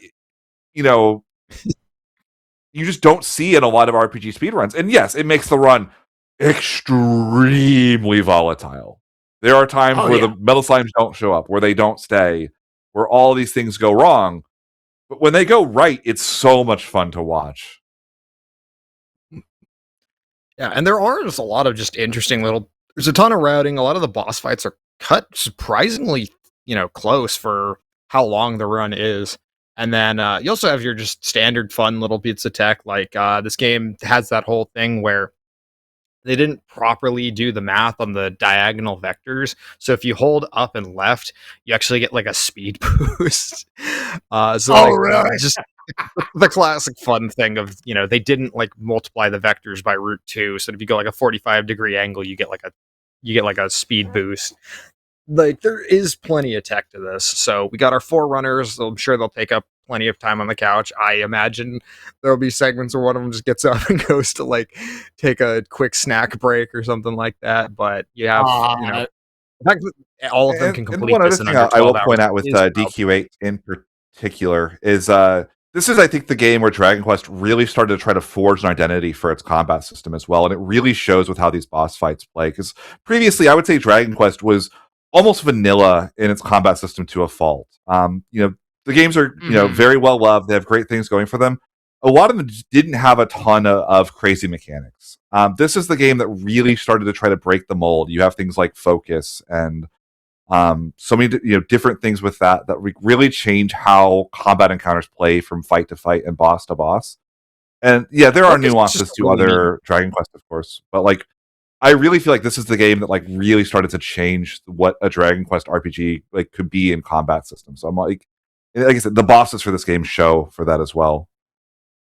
The focus mechanics is just kind of interesting in general because you got to use it like 3 times to get a net benefit to it. But it's just kind of like it's always tense on the fights that do it, especially because some of them like they can cancel it. So it's like it's always a matter of assessing: do you try to go for the big thing or do you try to do the more immediate thing? Whittle them down, yeah. And like Ghoul was saying, this game like not only was it one that kind of helped forge an identity for the series, but after like the first Dragon Quest, which came with like a Nintendo Power subscription, this was like the first game in this series that truly kind of broke out to the Western audience. Like I was seeing ads for this game when I'd never seen anything with this series other than like my one childhood friend who was like super into this franchise. Like I believe this game came with like a Final Fantasy 12 bonus, like demo. It came with the Final Fantasy 12 demo in the same way that like Brave Fencer Musashi had like the FF8 demo on it. Yeah, and Zone of the Enders with Metal Gear Solid 2, and then people it was like, I might as well play the game that I got this with. And I'm like, wow, this is charming. It's fun. The music in this game is like the best soundtrack in the Dragon Quest franchise, arguably. I think it helps. This was like also the first Dragon Quest that really got to showcase the Toriyama art in a way that wasn't, pixel art. And like, don't get me wrong, DQ7 is a great game if you love Dragon Quest. It is not a very pretty game a lot of the time. It's all it's like not the original, but like the original, like it was like in that weird era where like PS1 games didn't know whether they were supposed to be 3D or 2D, and it's just like weird halfway in between, and it's like it doesn't showcase the art of like Toriyama nearly as well as DQ8 with the full 3D models does. And that was like right around the time, like I think Dragon Ball Z was like at its peak in the West. So yes, yeah, that was like Toriyama was like a selling point at that point. Yeah. So we're gonna go shorter with our next game because this is the longest game this marathon has ever taken. Like even longer than Final Fantasy X when it was before cutscene remover. Yeah. So our next I think that is a good thing to get across to people. That is the biggest run of like any marathon ever. Go ahead. Yeah, exactly. So now we have a much more palatable feature film length run of Phantasy Star Online Episode 1 and 2. It's going to be a co-op run, which, of course, we all love our co-op. This is this time, one of my favorite games of all time. I believe this is maybe co-op as well, too. So, like, this is maybe the game I have played among the most of any game, period. I have a comical number of hours in this game across the original. I didn't play it on the Dreamcast, but I played it on the GameCube as a kid. I have multiple characters with a couple hundred hours in them from when I was a kid. In college, I played Blue Burst online. Like this is just one of those games that is just endlessly replayable. It's the combination of like kind of taking the MMO, like it's basically like JRPG Diablo in like the best way possible, and like the co-op way of experiencing this is so cool because it's going to kind of mimic a little bit of that kind of MMO Diablo style that like really made this game so popular at the time. This is a glitch run, so they're going to be using some exploits, I believe, to it. But like even that's interesting, and like some of the knowledge that they have about this game, this is still a very random game. What drops you get, what weapons are able to be equipped, all of that completely changes over the course of the run. And when is it right to re-equip? When is it right to go back to the base? Especially because unlike when you play it online, when you play local co-op like this, you can only be in one area at a time. You can't have one person in the dungeon continuing forward while the other person goes back to the base and shops. You can't do that. You have to be kind of coordinated on when you're killing enemies, when you're not killing enemies. The fact that they have these maps memorized, these maps are huge. And it's funny, I didn't even know when I was a kid. I was like, oh yeah, Forest, that one isn't randomized, but the other maps are randomized. It's like, when you go into them, you don't know. No, there's just a gazillion different spawn points and the maps are giant. And like there is still some randomization because it's like, where are the portals? Where do you go to the next area? Well, there's a couple different areas it could be. So you have to go to those. I adore this game. I am so excited to see this finally get a chance in the marathon. And for as much as you love it, have you ever gotten to play it co-op? I used to play with co-op with friends all the time. Like this was like the game. Like this is how I played it as a kid. I sat down with me and my best friend and my best friend's little brother, and we would sit down and we would grind this game through as a trio. And you'd have the little split screen, and I'd have my little top left corner. He'd have his, my friend would have his top right, and my, I think it would be in the bottom middle. It's either bottom middle or bottom left, and we would all have these tiny screens where we have you would do all of our live menuing and stuff as we're going through. And we would I remember like getting walled by bosses. Like some of like this game is genuinely really hard. Like Dark Fowls will just one shot you if you're unprepared. And like dodging attacks against bosses is sometimes difficult. Like this is how I experienced the game as a kid, with the exception of the glitches.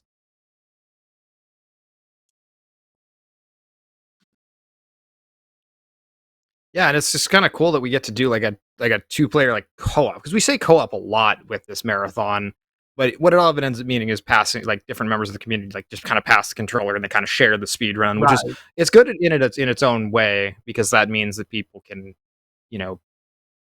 have breaks. People who have different play styles can show off the different things that they do. But here we get like a co-op. So I believe we had this game like pulled off the backup list a few years ago as like a single player run. So it's gonna be cool to be able to see kind of the differences between like a single player and a co-op run. Right. Yeah, so moving on.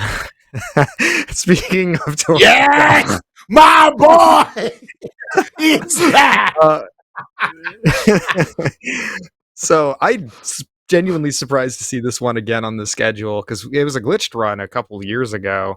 This is going to be a glitchless run of Dragon Ball Z Legend of the Super Saiyan for the SNES. This was back before Dragon Ball Z was a thing in the West, so this is like one of those weird classic card battle RPGs. It's such a strange game. Like I'm a nerd. I love Dragon Ball Z. What a shock. Spike, do you like Dragon Ball Z? Never would guess. If Yamcha's there, if Yamcha isn't there, it ain't shit. That's it. It's all about Yamcha. It's also like Drum Board is so entertaining with these. This game, like, it feels like this weird, silly version of Dragon Ball Z where the rules are made up and nothing makes sense. Even in the glitchless version, you're like, oh, okay, we'll follow the story as it actually happens. I'm pretty sure, if I remember correctly, that is not the case in the slightest. There's like so many random stuff that just happens in a way that's different from the show just because, we'll have Krillin kill this guy right here. Yamcha's a beast. We're going to have Yamcha take care of this. Like, it's just fun. Like, there's just no other word for it. Like,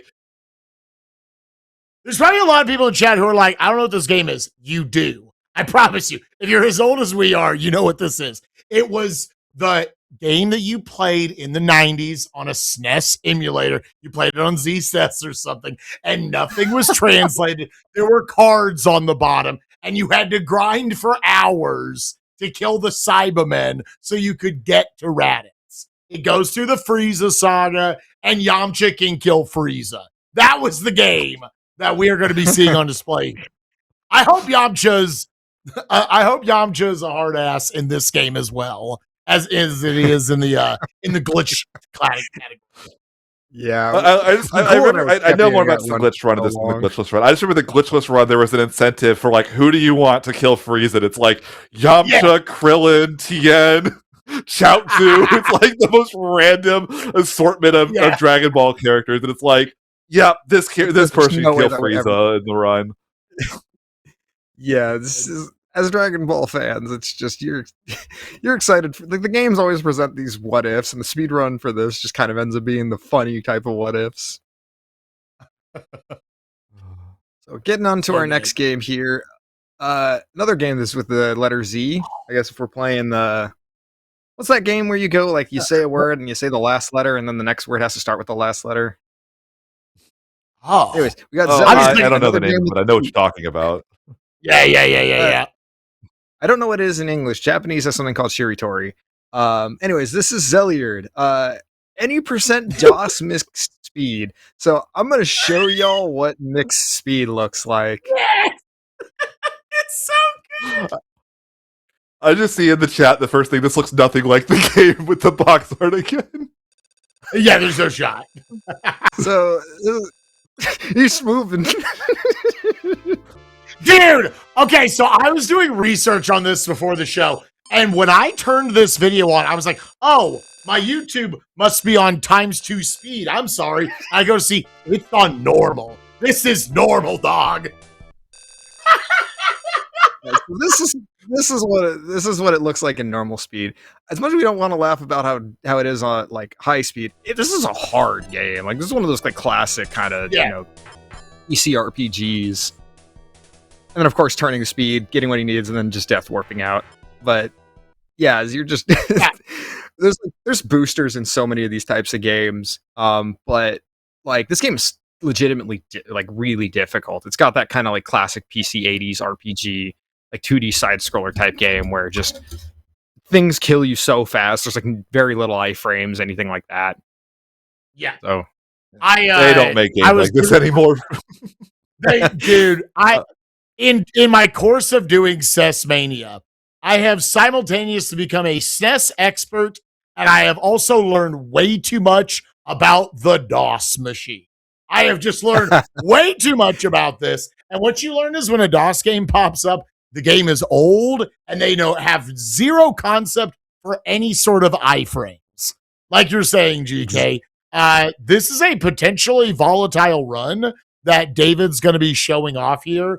That, that sword has a decent length to it, but the bosses are massive. And if they start touching you, you're taking damage on about every frame. The save points are infrequent, how often they pop up. So if he were to die, he's potentially going to go back quite a bit. I love that sort of like, ooh, this DOS game could be a train wreck at the event. Bring it on, baby. I can't wait to see it. David always brings such a, I don't know if I have a word to describe David TKI's energy for the runs he showcases at all these events, but I can always say the word, they're going to be fun. They're going to be a time. Make sure to check it out. It's only like a 40-minute run. It's a real short one, hopefully, if things don't go wrong. The music is genuinely very good. And yeah, you move that fast the entire time. You think the video is going to be on 1060. Yeah, we've been starting to see more of these runs that do these types of like booster things because they've become more and more common with RPGs these days. But yeah, it's gonna be real cool to see. That box art is also. Yeah, let's go back to the box art here. We'll get to Kingdom Hearts. Yeah, real quick. No, this is. I love the frog, and the best part is in the clip you showed, he intentionally dies to what I assume is supposed to be that frog. That frog. The box art is him getting his revenge. What is that on the right? Is that like an eel mixed with like a seahorse? Right? Yeah. And your horns on your helmet are long, boys, in that one. That is hard to get through a doorway. This is one of those, dude, I wish this was a prize in Limit Break. That is a University of Texas Viking for sure. Alrighty, so we get to come on a guy who is technically our boss, Mr. Puexel, who I forgot to lowercase his name. This one, Spike, you have a lot to say about this, and not just because it's Kingdom. Yeah, this is obviously there's tons of speedrun marathons out there. This might be the first time a major speedrunning event has seen just Kingdom Hearts 2, not Final Mix, not Critical Mode, not HD 1.5 or plus and 2.5 and 358 over 87.5, 392 days, fragmentary passage, this, that. It's just Kingdom Hearts 2 for your little old PlayStation 2 back in 2005, 2006. Since 2011 SGDQ, the first ever Summer Games Done Quick, I had the honor of getting to race Puexel in one of my what is one of my favorite moments I've ever gotten to have at a marathon.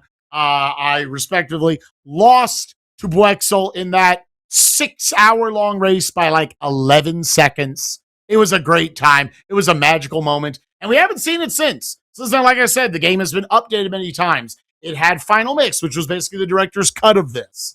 That had its own difficulties, including Critical Mode, where soars like a glass cannon. It's very cool stuff. There's randomizers. I'm sure there's no shortage of randomizer offers that could be offered to GDQ or offered to Limit Break over the years. But Puexel, I popped them twice.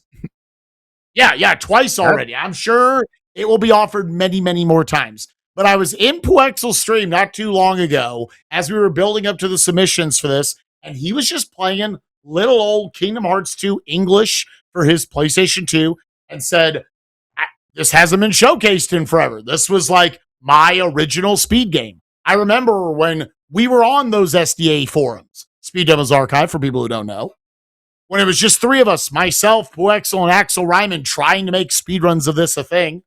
And he said, you know what? Sometimes you got to be the change in the world you want to see. I want to bring this bad boy back and put it in the marathon.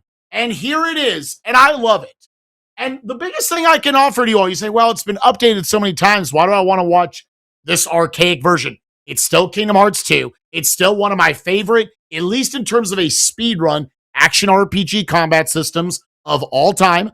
Ghoul, I know you've always said it. Watching Kingdom Hearts 2 at a high level is close to second to none in the RPG speedrunning world. It's very, very good. And this is the version that, like, we played, like, as a kid. Like, it's neat to even see that. Like, I always use it's really funny when you realize, like, talking about, like, Tetsuya Nomura games, he does not stop updating his games. He is, like, obsessed with doing things, but that means that there's a lot of nostalgia and charm and differences in this version of the game. There are different strategies that are used for different areas. There are different things that are good at different points. And yes, but at the end of the day, as you're saying, this is still Kingdom Hearts 2. It is still probably the single greatest action RPG combat system of all time. It is the Devil May Cry, over the top action RPG where every mechanic is good and useful and cool. And that is such a rare thing, especially it feels like action RPGs, it is the easiest thing for one thing to come out slightly overtuned and break the whole game. And for some reason, Kingdom Hearts series itself has run into that in some of their entries, for sure. Yeah. Chain of Memories on PS2, for instance, very famously, Firaga is just so clearly the best thing you can do. Dream Drop Distance with Balloon, where it's like, I remember the way it was described to me a long time ago with Balloon is that if you have taken damage and are on critical health, it is better to cast another balloon than it is to heal. Yes, it is. It's not a knock against those games. Those games have very interesting parts of their run and their routing. Yeah. Kingdom Hearts doesn't have that to this. It really is a beautiful accident of a game. It's not my favorite Kingdom Hearts game casually. It is my favorite speedrun to watch, and it's not close. Yeah. And Boexel's going to get to show this here. I will challenge you because we've been already talking about this one for a while. We got a bunch of other games we need to go to. But here's what I will leave you off on to sell Kingdom Hearts 2. Because you don't have to sell Kingdom Hearts 2. People are going to watch it. But to those of you who are like, why am I going to watch this archaic version of it? There's Final Mix, there's Randomizer, Critical Mode, blah, blah, blah. Why am I going back to Kingdom Hearts 2 Beginner? Because you will see stuff that happens in this run that does not happen in any of the ones past it. For whatever reason, Tetsuya Nomura, they like to update their games. They like to balance things in their single-player game. Oh, this was too strong. Nerf it. Oh, up this one. You will see different tools utilized, like giving justice to my boy Goofy's Knock Smash limit. Make sure to show up. Make sure to watch this. Wexel's going to bring back an oldie, but a goodie. Kingdom Hearts 2 if I remember correctly, like, I'm trying to remember some of the differences. This is before Reflect got really buffed in Final Mix, if I remember correctly. It's still even useful and good. Yeah, it's so good here. Reflect got stronger every time they re-released the game. Duck Flare, every English release of the game, it got stronger. They're still good here, but they're not the kind of go-to, that's always what your strategy needs to be on each of them. They changed how quickly your forms level up, so your movement routing is completely different throughout it. You're just going to get different abilities in different spots than you would in Final Mix. It is a completely different run, but it's still very, very entertaining to watch. And Flexel just has the kind of energy that, like, I don't even know that I would have ever found this event had I not found his old runs of games like this and Chrono Trigger from, like, GDQs and the first Limit Break. So a lot of nostalgia to just all that in general. So Limit Break kind of is a nostalgia marathon. But here we have a relatively newer game coming up here. Cat Quest 2, our second time having this at the event. It's got a little bit faster since the last time it was in. I remember I put on a marathon called RPG Blitz back in the day, and Cat Quest was just kind of a run that got submitted into it. And I'm like, this is just a really great little bite-sized action RPG run. And of course, everyone loves cats. Not everyone loves cats, but most people think cats are cute. And since you don't have to deal with the BS of the drawbacks of owning a cat, we love cats as in that context. And yeah, it's a super charming game. That's so true, dude. Y'all love cats. Y'all love cats until you have to deal with a hairball. But this game is super charming. It's got a lot of tech, a lot of movements, and very nice bite-sized RPG that doesn't dawdle or anything like that. It's just a really cool little game. So yeah, it's the way watching through, I watched about 10-15 minutes of this one, and what I said was, it is a fast-paced, cool action RPG. And what I like about it is, because it's a little less than an hour, It is, I think, again, anybody can watch this one. You could have never played this, and you will appreciate it. It's your very basic, just you're going to dodge and punish. You're going to be able to recognize boss patterns. You're going to be able to dole out your own damage right afterwards, and the run just keeps on going. I think it's an easy one to watch. I recommend it to anybody to check it out during the event right after Kingdom Hearts 2.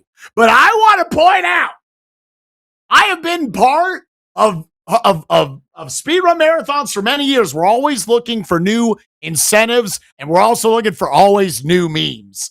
I remember the days when those two things crossed paths, and that was when the best Final Fantasy was Arby's, damn it. Arby's was the best Final Fantasy. We would always fight about that stuff. Well, we got a new one to fight about. GK, you just said everybody loves cats. Well, you know what? I got two adorable little dogs down there. They're so cute. You can do battle in this one. At least I believe it is. I know it was an incentive they offered, and I imagine they took it because if they didn't, they should put it in because it make a lot of money. You can decide whether we play as the dog or the cat. Who is your primary damage dealer? Dog lovers, cat lovers, we're throwing down the 19th of RPG Limit Break. Get in your dollary doozies and let them know who is the superior fur baby. Is it the doggies or the catties? That's right, not the kitties, the catties. Well, if we're talking about cats and dogs, as much as I've talked up cats, I gotta talk about dogs here because we're getting to a real dog of a speedrun that also has a dog as a party member coming up.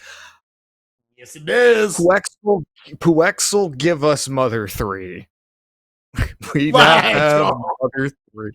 This has never been in a limit break. This has been offered to probably every limit break at like this is the one they have finally broken the glass on.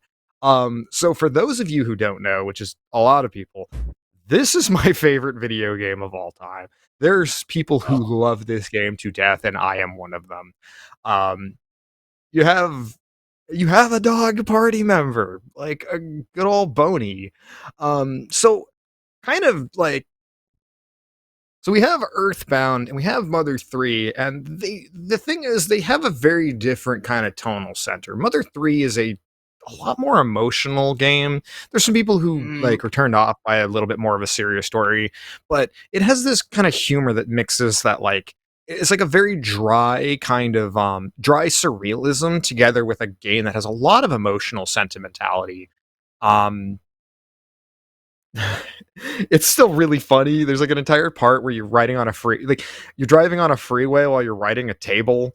You have a rope that's a snake that latches onto things. There's just so much charming goofiness to this game. A thing to mention actually, as far as like the speed run of this game though.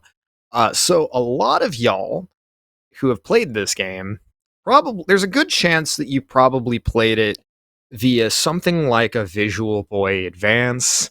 I don't judge, but because of the ways of playing this game have always been kind of difficult,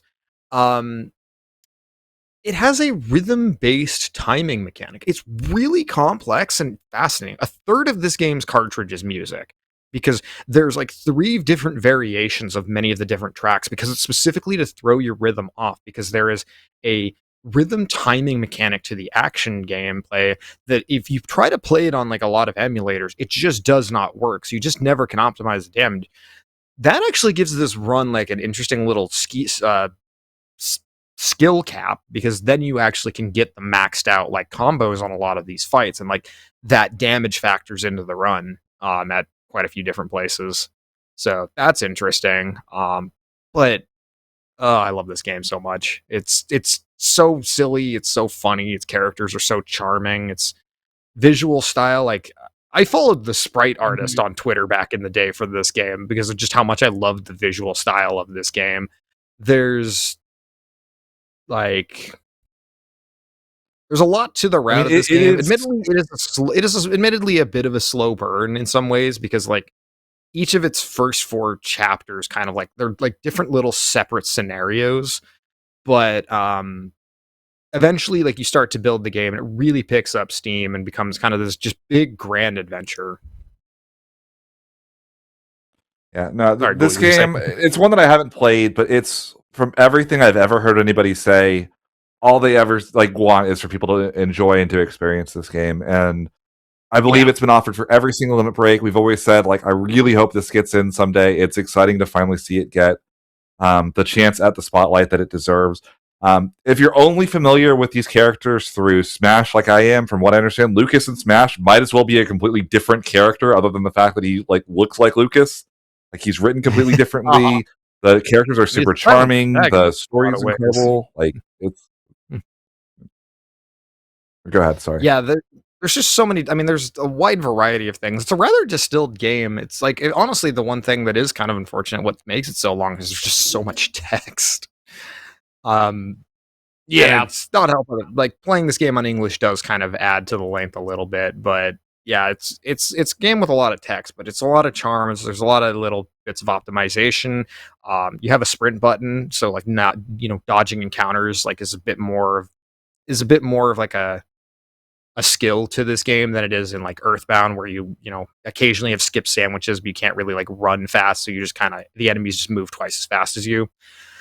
But yeah, it's this is a beloved, there is cult classics and there is Mother 3. It is that kind of game. So I'm so stoked that this finally has a chance to get shown at a Limit Break. It's honestly amazing it's gotten this far without getting it showcased, but happy for it that it's finally getting the opportunity. Real quick, I want to give a huge shout out as well. I believe Gearless submitted this as far back as the first Limit Break and has continued to kind of champion and submit this game over and over again. And it's cool to see that get rewarded by it finally getting in as well. And obviously, I'm good friends with Lonely. We collaborated for the Persona 4 Golden Run, where she did the run. She's an incredible runner. It's going to be a fantastic run. Yeah, I know several people who've kind of dabbled in this. I dabbled into learning this game a long time ago. I might even still have it in front of me here somewhere. Let me see. I unfortunately do not know where it is. I actually have a cartridge of this game. That's how much I love it. Let's go. Yeah, so with coming in from the previous night into Tuesday, we have the half a day long run of Dragon Quest VIII Journey of the Curse here for PS2. 4-player co-op run with Cordelium, Creative Ellie, Flutter, and Kiana lookalike. I'm sure they're going to do a fantastic job with this one. That's going to be comfy. Definitely get say a cup of hot cocoa, but by mid-May it might be a little hot for that. But get your iced tea. That'll suffice. Into Phantasy Star Online, the 10-hour shorter run immediately following it. We get our true co-op run of the marathon of a beloved classic for the GameCube. Into the card battle, what is going on type of Dragon Ball Z game, even with the glitch list run. It's sure to be shenanigans, and Dragon Ball Z is just always so much fun. Continuing the shenanigans, we have our mixed speed of Zeliard, a quite difficult 2D action RPG with the fun little fast forwards. Following that up with the timeless classic of Kingdom Hearts 2 in its original incarnation by Puexel. Then going into Cat Quest 2, the cats versus dogs. You get to decide bid war there of this little cute indie action RPG at just under an hour. And then finally, Mother 3, finally getting its showcase at RPG Limit Break. Man, Tuesday is so stacked. Tuesday is so no good. Kidding.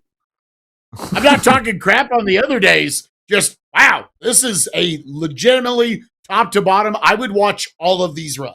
These are all really good. Wow. Good job, schedule makers. You did great. They seem to have got the day wrong on the previous one. Tuesday is the 19th. Wednesday is the 20th.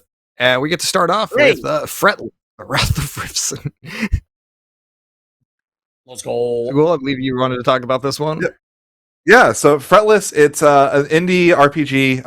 I hadn't heard about this until I had to do some research for this, but it's, indie RPG. It's got some elements of kind of, the card battler, the deck building elements of it. It's got a bit of a rhythm game thing. Obviously, the main character walks around with this guitar, and the thing that really stood out to me when I was watching this is just how charming a lot of the sprites and animations are. One thing that really immediately stood out was you would choose your attacks, select the cards you're attacking with, and then you would see the attack animation, I like distinctly remember the guy going like the full swing this way, picks up the guitar, pulls the strings back like a bow, shoots like that, and then takes it and just slams it into the ground for like a giant shockwave. I'm like, this is really cute. I love the way that these are like kind of chaining together. But like the sprite work is great. There's not much more to say. Like, it's this really adorable indie RPG with, you know, all of the great things you expect to see from those indie RPGs. Super charming, great sprite work, some really cool boss designs. The boss that I took a look at when I was watching it was this like real, you know, took up like almost half the screen. The fight went by really quickly. The animations were easy to follow. I could tell what was happening, even having never played the game. So even though this is a game that I wasn't familiar with until I did research, it was a really easy game to follow. It's a great watch. I highly recommend checking this one out. Of course. And also, and Asuka's awesome. Yeah.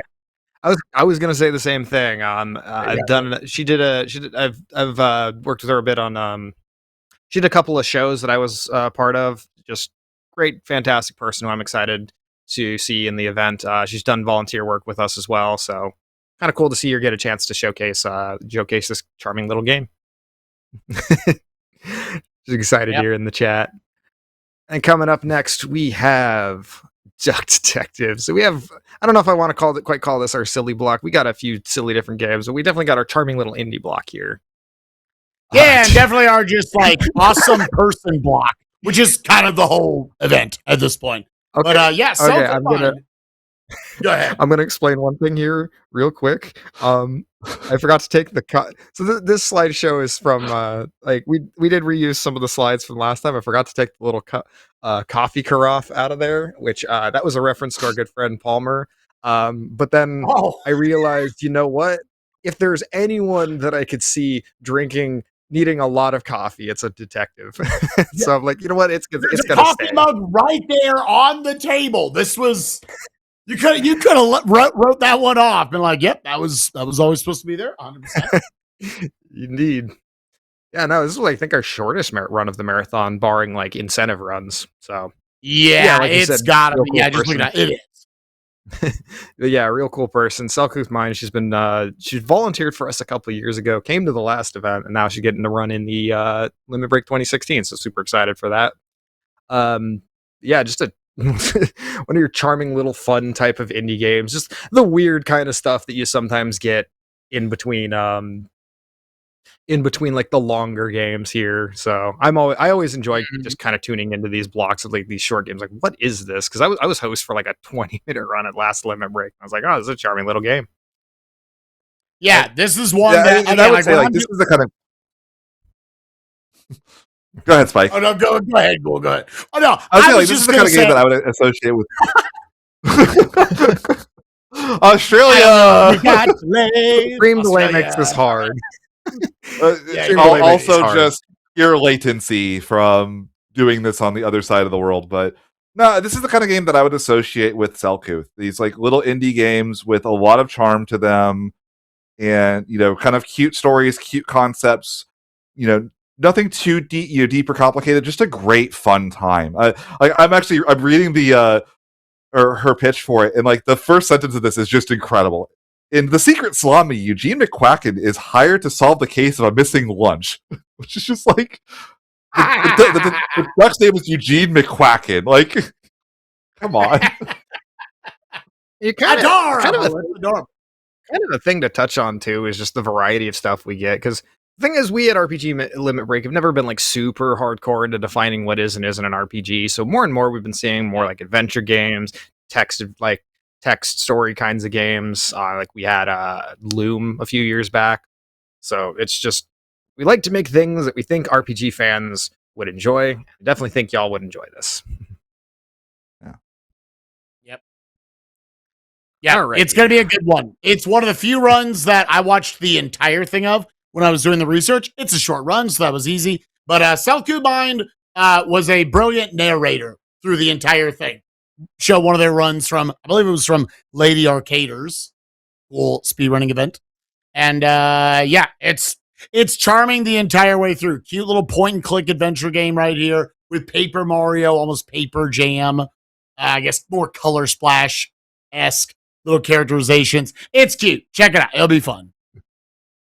And rounding that off, we get the absolute. Am I allowed to call it a trip? This is Dog. It is one. It is an experience. So this game, Hylix 2. I want to say I hosted this like I was around for when this was last in. It's come down by like 10 minutes since then. So like, yeah, there has been developments in the Hylix 2 speedrun since. It is.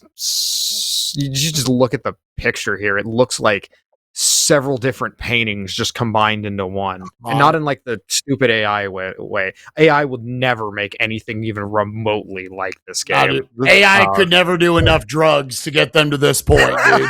This is no way. Like I said, this is how they're presenting themselves when they're trying to sell you the game on Steam. By the way, is this weird? Whatever we're looking at, they are going for a very like. I don't know how to describe to you if you haven't seen this game what it looks like. You have to experience. Genuinely this. Is nothing like you could not make up a game that looks like this looks for better or worse. Like I there's just nothing like this. Yeah, it's a real like fever dream of a game, but it's got tech to it. It's got some interesting like overworld movement. It's got like little skips and all that.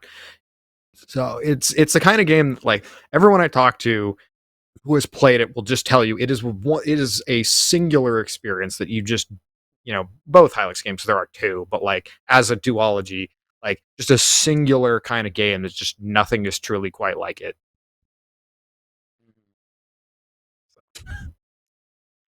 And it's a now game we get to now we get to a game about eight of a thing. This one is a shout outs to my man Alta Biscuit. I'm if you're wondering about the Goomy, it's his favorite Pokemon. I think I was like, if there's one person on here, I will modify. If there's one person, it could be something else. I don't know. Goomy has been his Discord profile picture for a long time. Right. We have done many things. We have done Goomy related things in the past to troll him. But I had to put it on Ophelia and Therian for reasons that Alta, who is currently in the chat, will understand why those two specifically.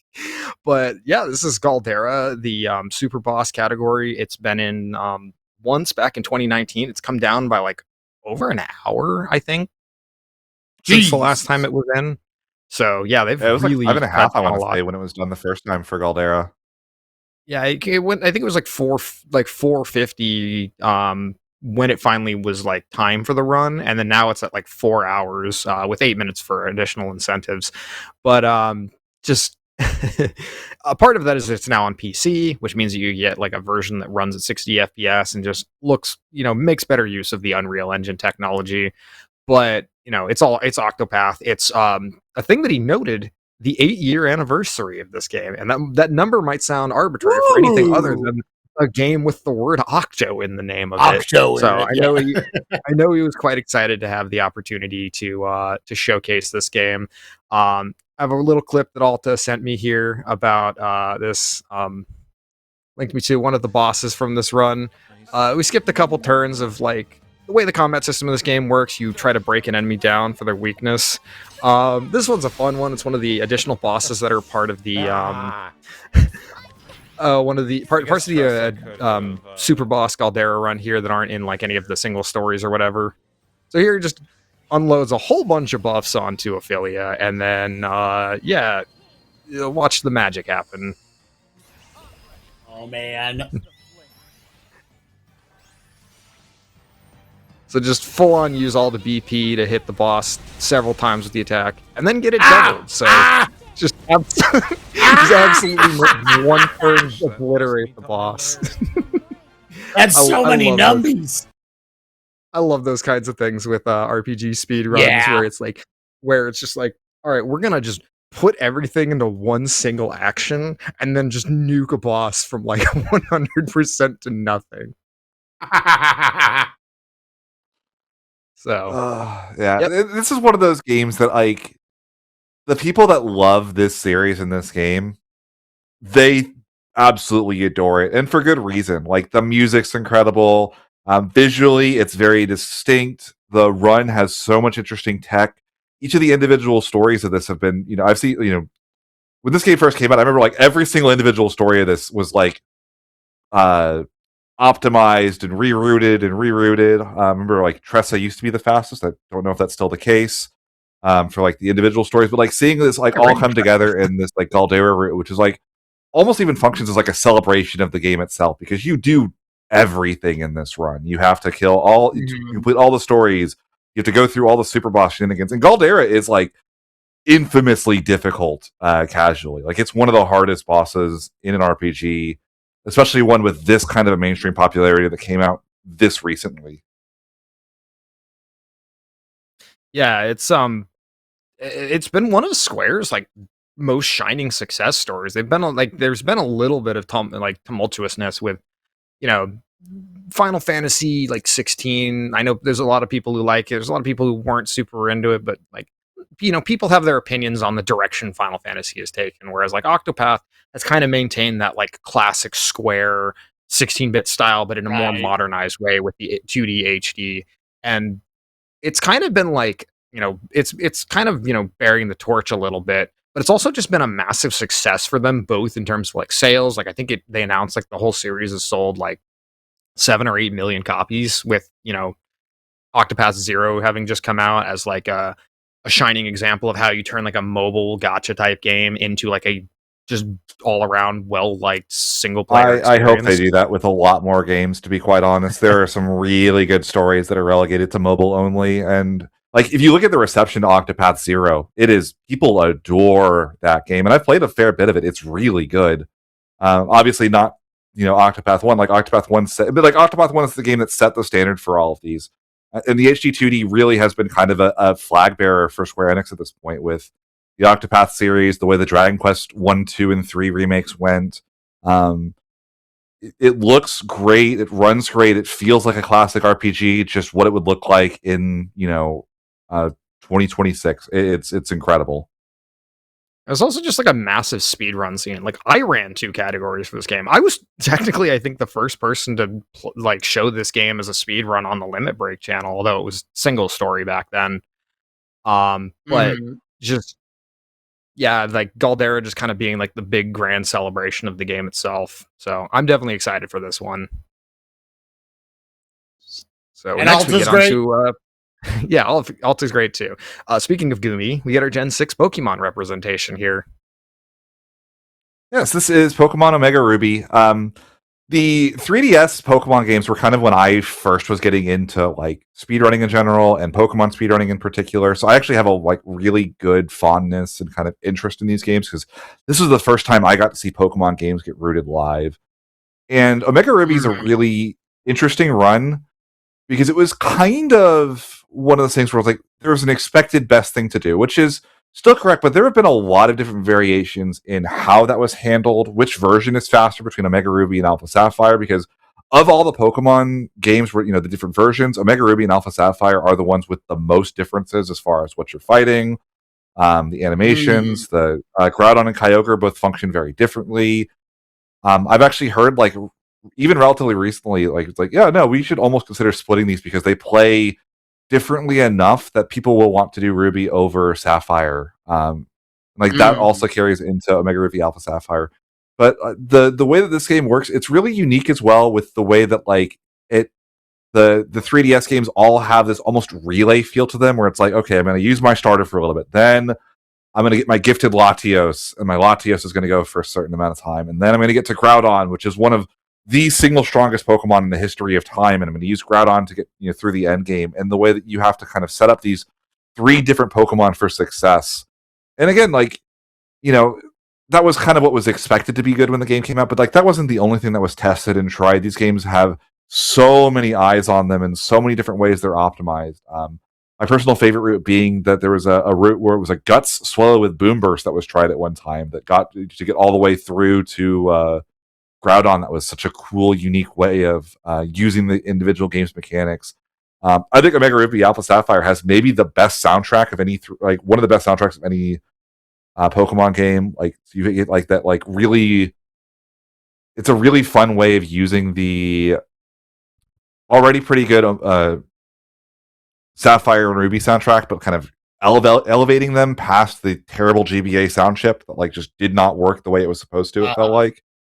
I think this game and this run is really, really cool. I'm excited to see it shown off, and like 340 is really quick for what this game is. Like it will go by very fast if you're watching it. Mm-hmm. That's our Pokemon rep, and we're going to be taking a break after our little recap here. We got our kind of charming, silly little mini block of shorter indie type runs with Fretless The Wrath of Rifson by Asuka424, Duck Detective The Secret Salami 80% by Selkooth Mine, and then finally Hylix 2 by RJ Smangit. These are going to be our nice short ones. This is, I guess, it's the next day, but a bit of a breathe. We're getting more breathers from the long day of runs that involves stuff like Dragon Quest VIII and Mother 3. Into a 4-hour run of Octopath Traveler Super Boss, aka Galdera, run by Alta Biscuit, longtime runner of the Octopath series at this point. And then closing off with Pokemon Omega Ruby by Tauronite at 340. And then, of course, we have our save point, our Wednesday save point, which, again, that can be like where a lot of our... it's where we have, buffer backup stuff. So definitely check that out when we get to that. Little tomfoolery as shown on the layout there. So we're going to cut to a bit of an intermission here, take 5, so that y'all can go get a drink, stretch your hands, get yourself hydrated, head to the bathroom, anything you need to do. But yeah, we're just going to take a little breather here, and we'll see y'all when we get back.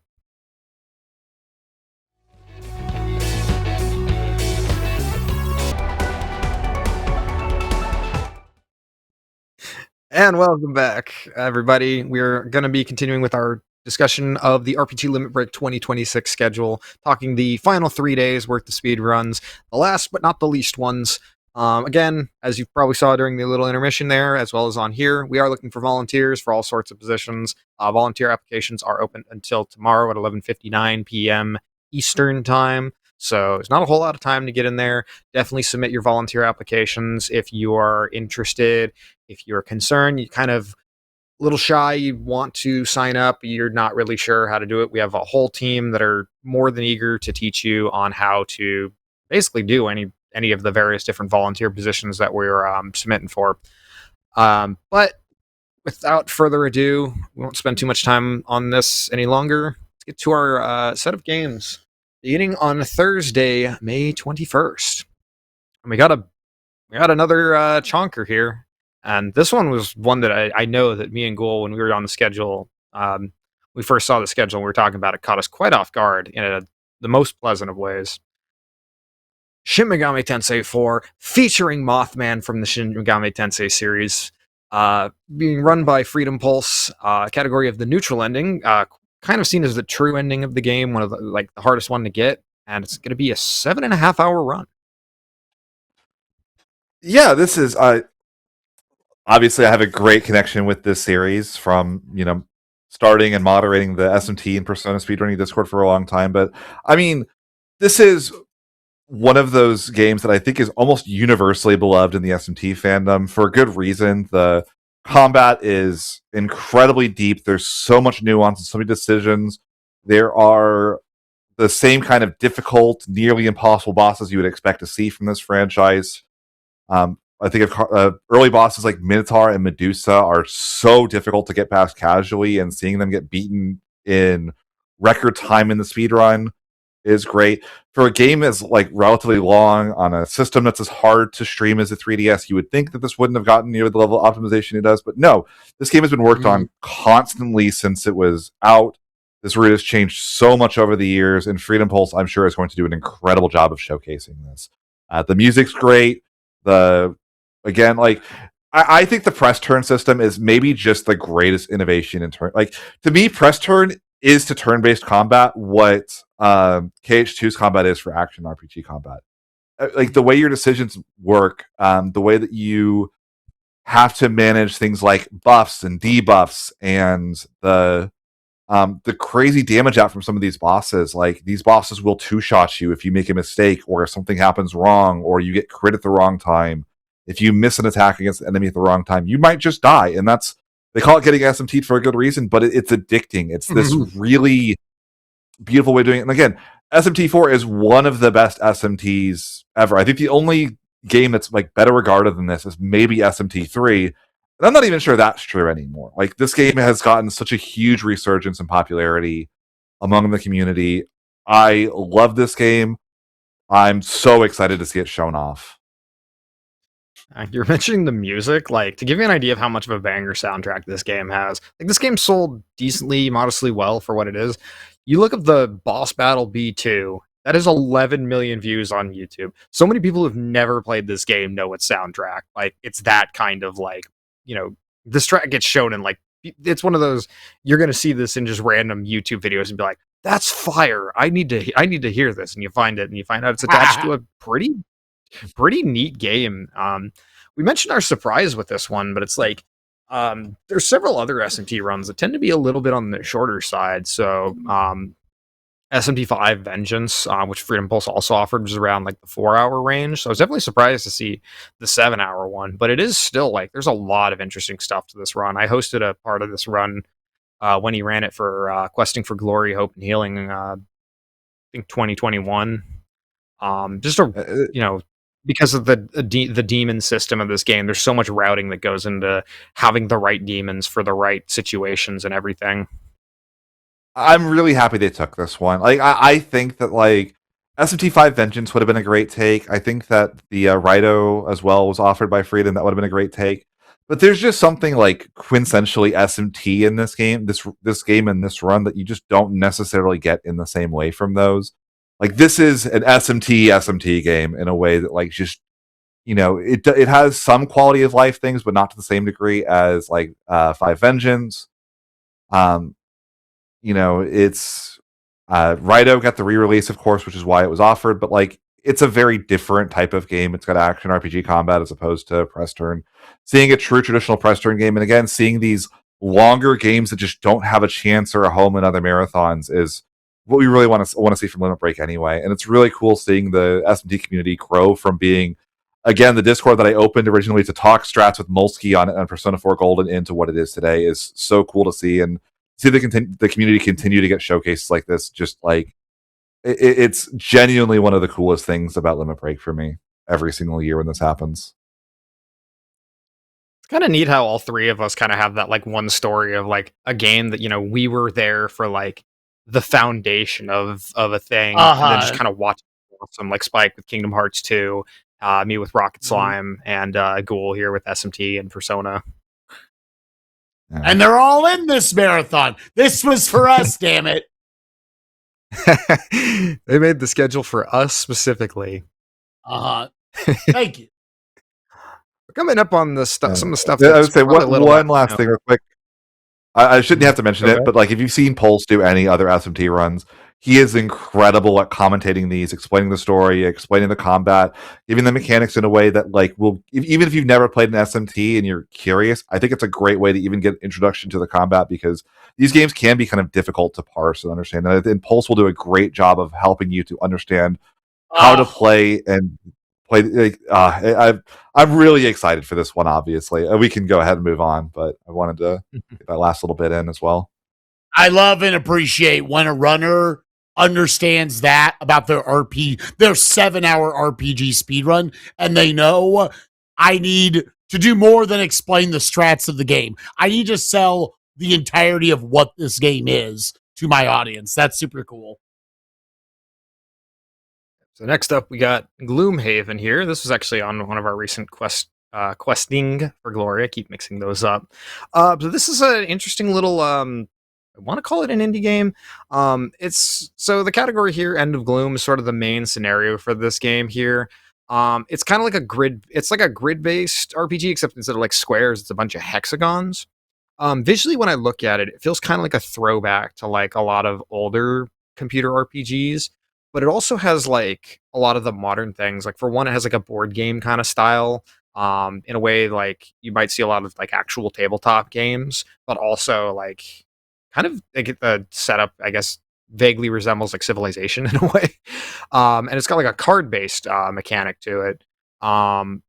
honestly, like, it just has a really cool, like, vibe to it that, when I was, like, reviewing it for the, show here, it's like, I just remember, like, just sitting there being like, this game reminds me of, like, so many things, but it's also, like, really, yeah, it is in fact a board game. Yeah, the video game itself, like, really emulated that kind of, like, look and feel to it, while also kinda capturing that, like, vibe that I often get when watching, like, old school, like, computer RPGs from, like, the mid to late 2000s.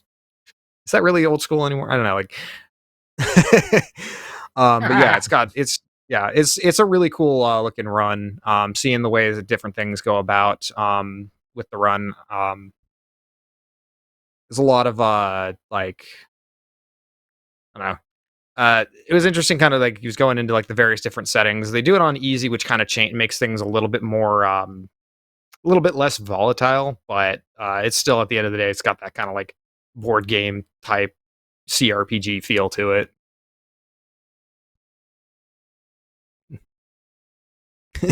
I got people in chat talking about the actual board game itself, so I yeah, will say this is one of the harder isn't ones it to find the right screenshot of because about half the things when you search for Gloomhaven, you don't get the video game. Mhm. Yeah, live dice are like, but yeah, it's also got, like, that kinda deck builder card type vibe to it as well. And then coming up next is, Deep Sleep, Labyrinth of the Forsaken. Yeah, I took this one right here, and this is a very interesting one to me. I would say if I had to rate my top 3 favorite genres of all time, of course I love platformers, but number 2 and 3 are RPGs, probably leaning turn-based, and horror games. And this is a brilliant melding of both of those things, including even a little bit of like puzzle point and click aspect to it. It is a vibe that you will get nowhere else in this marathon, but right here. It's another new indie darling, Deep Sleep, Labyrinth of the Forsaken. I'll be relatively short with this one. It was at the 3 hour estimate. I wondered if an indie game would be able to keep that up.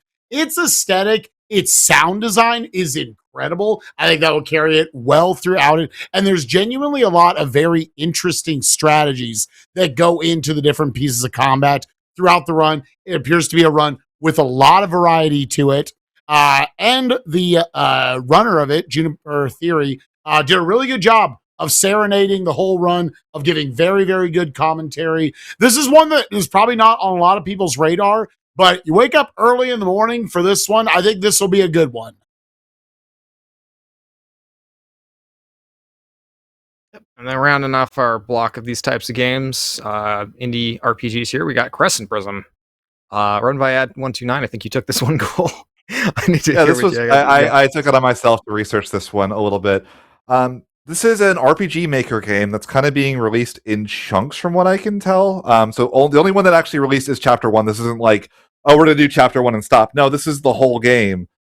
But it's a really charming and cute little game. Like, there's some of the most expressive sprite works I've ever seen in an RPG Maker game. Like, I'm gonna say the forbidden phrase. It looks a little bit like Earthbound, like the way like enemies pop on screen, your health bar shows up at the bottom in the same way. But, like, you have these like really detailed enemy sprites, the way you move around. It kind of has almost this like, yeah, it still looks a little bit like an RPG Maker game, but like that's not even in a bad way. Like, you also have like I said, some really nice sprite work. The game has a very unique sizing to it that can only be described as like, it almost feels like the size and the way sprites are done. It feels like they made almost a Game Boy. It's a very weird way to describe it. Like, the size of sprites feels like a Game Boy game, but with the detail of like a modern like PC sprite game. Like, I know that's like a really weird. If you see it, you'll know what I mean in that regard. But like, the combat is really charming. It looks like, any normal RPG would in that regard. Um, it's very short, and Ad is a really interesting person to hear talk. I've seen them do a lot of other stuff. I talked with GK about it, but the other one that I've seen Ad do is this very strange Banjo-Kazooie ROM hack that I'm still not sure I've fully gotten over, but they have a very interesting take in games. This one is not in that way at all, but like, I think there's someone who does a very good job of finding and sourcing these unique games like that.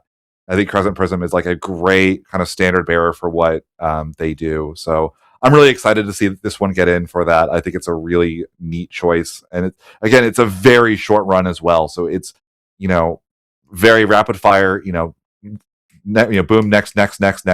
All the bosses, you're really underleveled. I saw them get into single digit health multiple times over the course of it, so it's really tense during your boss fights. Ooh. Just a great classic style, indie RPG run. Yeah, and you were kind of alluding to with RPG Maker. I mean, we also have Hylix too, which I'm pretty sure, like Hylix. I don't know if they're both of them are. I think Hylix 1 at least for sure, and maybe Hylix 2 were made in RPG Maker. So they you can. It is not an engine that is just like a crutch. Like you can do some incredible things with that. So it's like just saying something has that kind of style is not necessarily a bad thing. So I know some people think of it as like maybe a little simple, but a lot of great games come out of these engines when somebody just has an idea and a vision. So I was gonna say RPG Maker is such a customizable engine that there are games that come out on RPG Maker that you would never know come out on RPG Maker, and I would say Crescent Prism definitely is closer to that. If you had said, no, this is not an RPG Maker game, I probably would have said, yeah, sure, that makes sense. It really doesn't look or feel like one. That's just the engine it runs in. Mm-hmm. So on to our what I will call the Nintendo Switch 2 block, because all of these games are going to be run on the Switch 2, although none of them are actually Nintendo Switch 2 titles per se. Here we have Fire Emblem Path of Radiance. It's second time in the marathon, run by AK Diley, his second run of the marathon. This is one of my favorite. I've already said, Mother 3 is my favorite game of all time. If I'm doing a grid, this one, Mother 3's top left of the grid. This one's center right of the grid of just games that I adore. My favorite strategy RPG of all time. There's so much stuff that's awesome about this game, from the gameplay to the main story. I know some people say the main story of this game might be a little standard, but when you really dig into the text of all the support conversations, the underlying kind of lore to the region of Tellius, there's so much to this game that I absolutely adore. Great soundtrack and really interesting stuff to it all. This is the perfect Fire Emblem game for me, and the perfect Fire Emblem speedrun. It has the characters in it have so much personality and so much charm. You use a lot of them over the course of the speedrun. Unlike a lot of the more recent ones, there's no enemy turn skip. The animations are just present enough where you see them, you follow the action, you know what's happening at all times, but it's not super disruptive, it's not slow, it's just you get really good context for everything that happens over the course of the game. And again, the gameplay, the strategies, the way they're utilized, it's so good and so unique. To me, this is my favorite Fire Emblem. I don't think it's even particularly close. And wow, I adore this game. My wife, whatever, just passed me her copy of the actual GameCube card. Actually, pretty proud of having a copy of it. Treasure that. That's $300. I say it's a PAL one too, an Australian copy. It's probably even harder to get. I don't know what the print run would have been here, but I'm glad that this is Switch 2. That's the other thing. Is this just came out on Switch 2, so this game got to be experienced by a whole new generation. This was a really late GameCube game. I think the Wii was almost out, or out when this came out. It got a very small print run. So few people got to experience this. This game was for a long time a really expensive disc, and people just didn't play it because of that. And to finally see it get this new resurgence and this new life because of the Switch 2 and NSO has been really cool to see. My favorite all-time Fire Emblem characters from this game as well. There's, this game is so cool, and again, the route has so many different things. Some of the incentives are great. This has one of the only super bosses I know that there are times you can't beat it. In the Black Knight, that's a super boss incentive for this. Very infamously, if you do everything perfectly and have a maxed out Ike and you have the perfect setup, you have an 80% chance to win. You still don't guarantee the kill, and I cannot think of any strategy RPGs that if you maxed out everything and did everything perfectly, you still don't have a chance. It's still not guaranteed. That is ridiculous. The disc is honestly, I was pulling up my Switch here to see if I could try to like actually pull it up, but it has to download an update for it. But just the fact that like I, as somebody who stupidly sold off my copy of this game many years ago, had to borrow it to Oh, play you it, and then now I can actually play it on this sucker here. Like it's given people the chance to play it again or like play it for the first time, and I've been seeing people like really kind of getting into it. It is the North American release, which has a different route as Kirby Masta, who ran the game last time at Limit Break. It does have a different. It's running on the North American version, which doesn't have like a certain glitch that lets you underflow your crit rate, um, which is just so silly. That's a thing. It's run on normal, which, fun fact, the easy difficulty of the game is like in some ways harder than normal. That's like it has the hard mode enemy count. You just get like more exp, so it ends up being leveling out. But it's like it's actually faster to play on norm than it is to play on easy. You know. Oh, my stream seems to have. Oh, there we go. Little jiggling there. It's happened a couple times. But yeah, no, I really, really, if you haven't played this game casually, I highly recommend it, and I also highly recommend all the praise that I'm saying for it, casually, and how much I enjoyed this game casually. It all applies to it as a speed run, and like I said, it kind of fits the middle ground between like the Game Boy games as a speed run and like the 3DS games, where like again, enemy phases are active, so you get to see what's happening. It's a lot easier to follow because of that. It's a little bit slower, but that's totally fine. But also, unlike the Game Boy Advance games, it's not fully RNG manipulated, which has its merits and its awesome things for a marathon. But there's also a lot of excitement in the fact that this can't be manipulated. Again, there are bosses that you just can't always beat in this game. I think that's a really unique and cool thing. We're not able to guarantee a crit to save the run or do the right thing. So when it happens, it's really fun and exciting. I don't know. Like this is it's the perfect Fire Emblem. It really is. Speaking of one of my favorite games, we got whoa. I forgot I separated these two. Yeah, we both did this tonight. Oh man, we got quite a few runs on Wednesday here. Segways, we're pros. Starting off with SMT5 here by Freedom Pulse, 7.5 hour mammoth of a run. That's going to be a good time. I seem to have typoed the game here. My sincerest apologies, Code Gorilla. Gloomhaven, The End of Gloom, easy here by 142 estimate. Little charming tabletop RPG being made into a video game. Into our horror RPG, which there really aren't a lot of those outside of like Sweet Home and Parasite Eve. So I'm always down for more of those. Deep Sleep, Labyrinth of Forsaken by Juniper Theory. Moving on next to Crescent Prism, Chapter 1, Any Percent by Ad129. Nice, quick, little, charming indie RPG. And then finally, we get into the start of our Nintendo Switch 2 block, as we can call it, with Fire Emblem Path of Radiance off of the NSO online here. It's going to be Beat the Game on Normal with AK Diley. I also apologize, AK Diley. I think I stylized your name differently in several ways.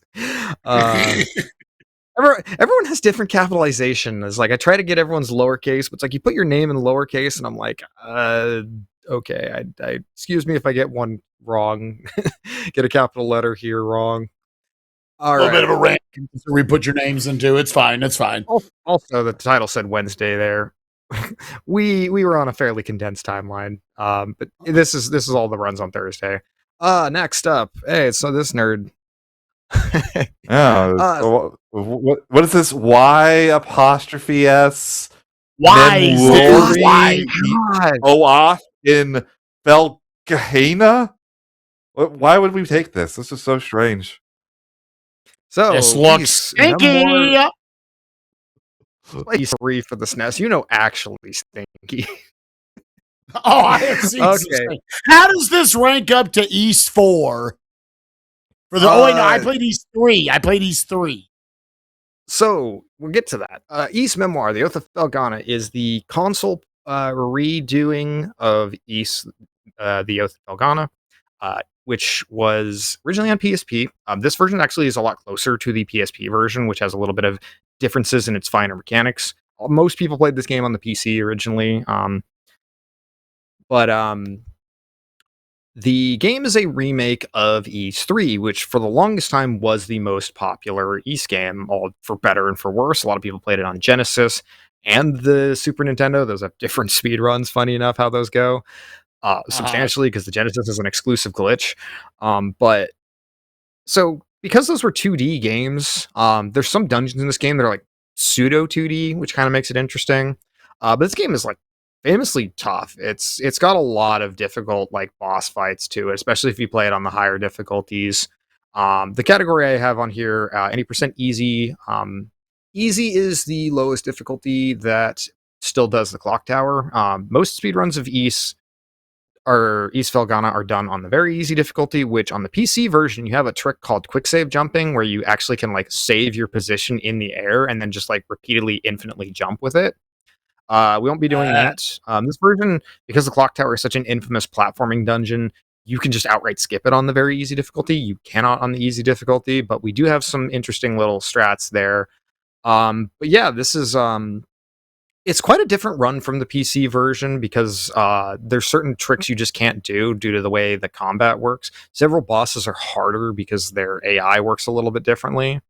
But one key thing that this run does have, actually two key things. One, cutscene skips. The intro to this game to get out of the first town takes like 6 minutes on the PC version. It's about 1:40 on this version because of all the cutscene skips at the beginning of the run. The other thing that this run has is they don't have a ceiling. So, there's a skip here we used to clip into this door. I did get one very brief little clip here. We used to clip into this door. Now we just like clip into the wall and then just jump over it rather than clipping directly into it. So yeah, that just skips an entire dungeon and a half. Wow! That was so cool. Yeah, it's you just straight up double jump, you spin in midair, and you double jump again, and you just clip through the door. This game is not as like comically broken as Ys Origin, but it does have several big skips thanks to the way that it's structured. I'm really excited to show this one off. I have run Ys 1, Ys Salsetta, Ys 10, Ys 9, and Ys Origin for this marathon, and Felgana is one that I've always wanted to have at Limit Break. I've tried learning the PC version, I guess, and things just kind of fell through for a while. This version released on the Switch in 2024, and it kind of seemed the differences between the way this was run. There's some stuff I didn't like about the PC version, so this kind of was like a little alternative that I thought was really cool. It's a different way to do the game from the couple of times it's been shown off on the channel, but it'll also be the first time that we have Felgana in the marathon itself. So I'm really excited to show off this one, this remake of probably like the Ys game that a lot of people who grew up in the 90s might have been familiar with, but in a different way that's also like, I mean, people say this is like one of those remakes that you kind of like one of the things people often say about remakes, for example, is why does this game get remade? It was already great. Ys 3, on the other hand, is one of those games like they had some ideas, but it had a rough development. There's a lot of things about it that were kind of jank. This is a remake. Say, Spike, what did the Ys 3 on SNES get for you? That was a solid little 4 out of 10. It's fine. It's fine. It's it's the bump combat. There was I killed a lot of bugs for like 2 hours. Yeah. This one's actually not the bump combat. So the bump combat's 1, 2, and 4. Yeah. 3 was like a side scroller where you have like a tiny little sword to flick things. It's not the best. It felt like the longest sword of all time after I just played Lagoon, an infamous PJ RPG, where that is a toothpick. This one was like at least a toothbrush. Like it was fine. This was workable. I remember there was a boss where I had to hit it with this, but there was like shit in the foreground that was blocking it, so you couldn't see where the toothbrush was going. It was great. It was fine. It's 4 out of 10. It was fine. I'm looking forward to this one though. It was there. Yeah. So next up, this one is also one that you would be quite familiar with. So Super Mario RPG, the 2023 remake for the Switch, now done on the Nintendo Switch 2. Yeah, another Super Nintendo remade, and people say this all the time, and I totally agree with them. I'm like, if you want to try to make a faithful style remake of any game, this is the blueprint that should be used to like the end of time. It is a miracle this game exists. Yes, like the fact this game exists completely out of nowhere. It's so faithful. Like it really feels faithful. It has a couple of unique things to it. I remember correctly, but like it really does. Like if you just said this is like an upgraded version of the original, most people would say, "Yeah, no, that looks almost exactly the same. It feels the same. It looks the same." It's character. Yeah, I can unashamedly, I can just tell someone, "Oh, you want to play Super Mario RPG? You can just play this modern update to it with like your quality of lives, your auto saves everywhere, and everything. This, that, and the other." It's got the original soundtrack on there, but you've also got Yoko. She came back to make the.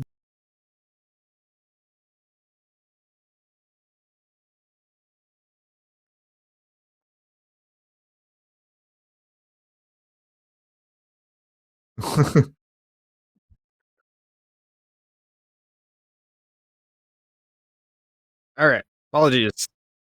All right. Sound check. We all good? Testing.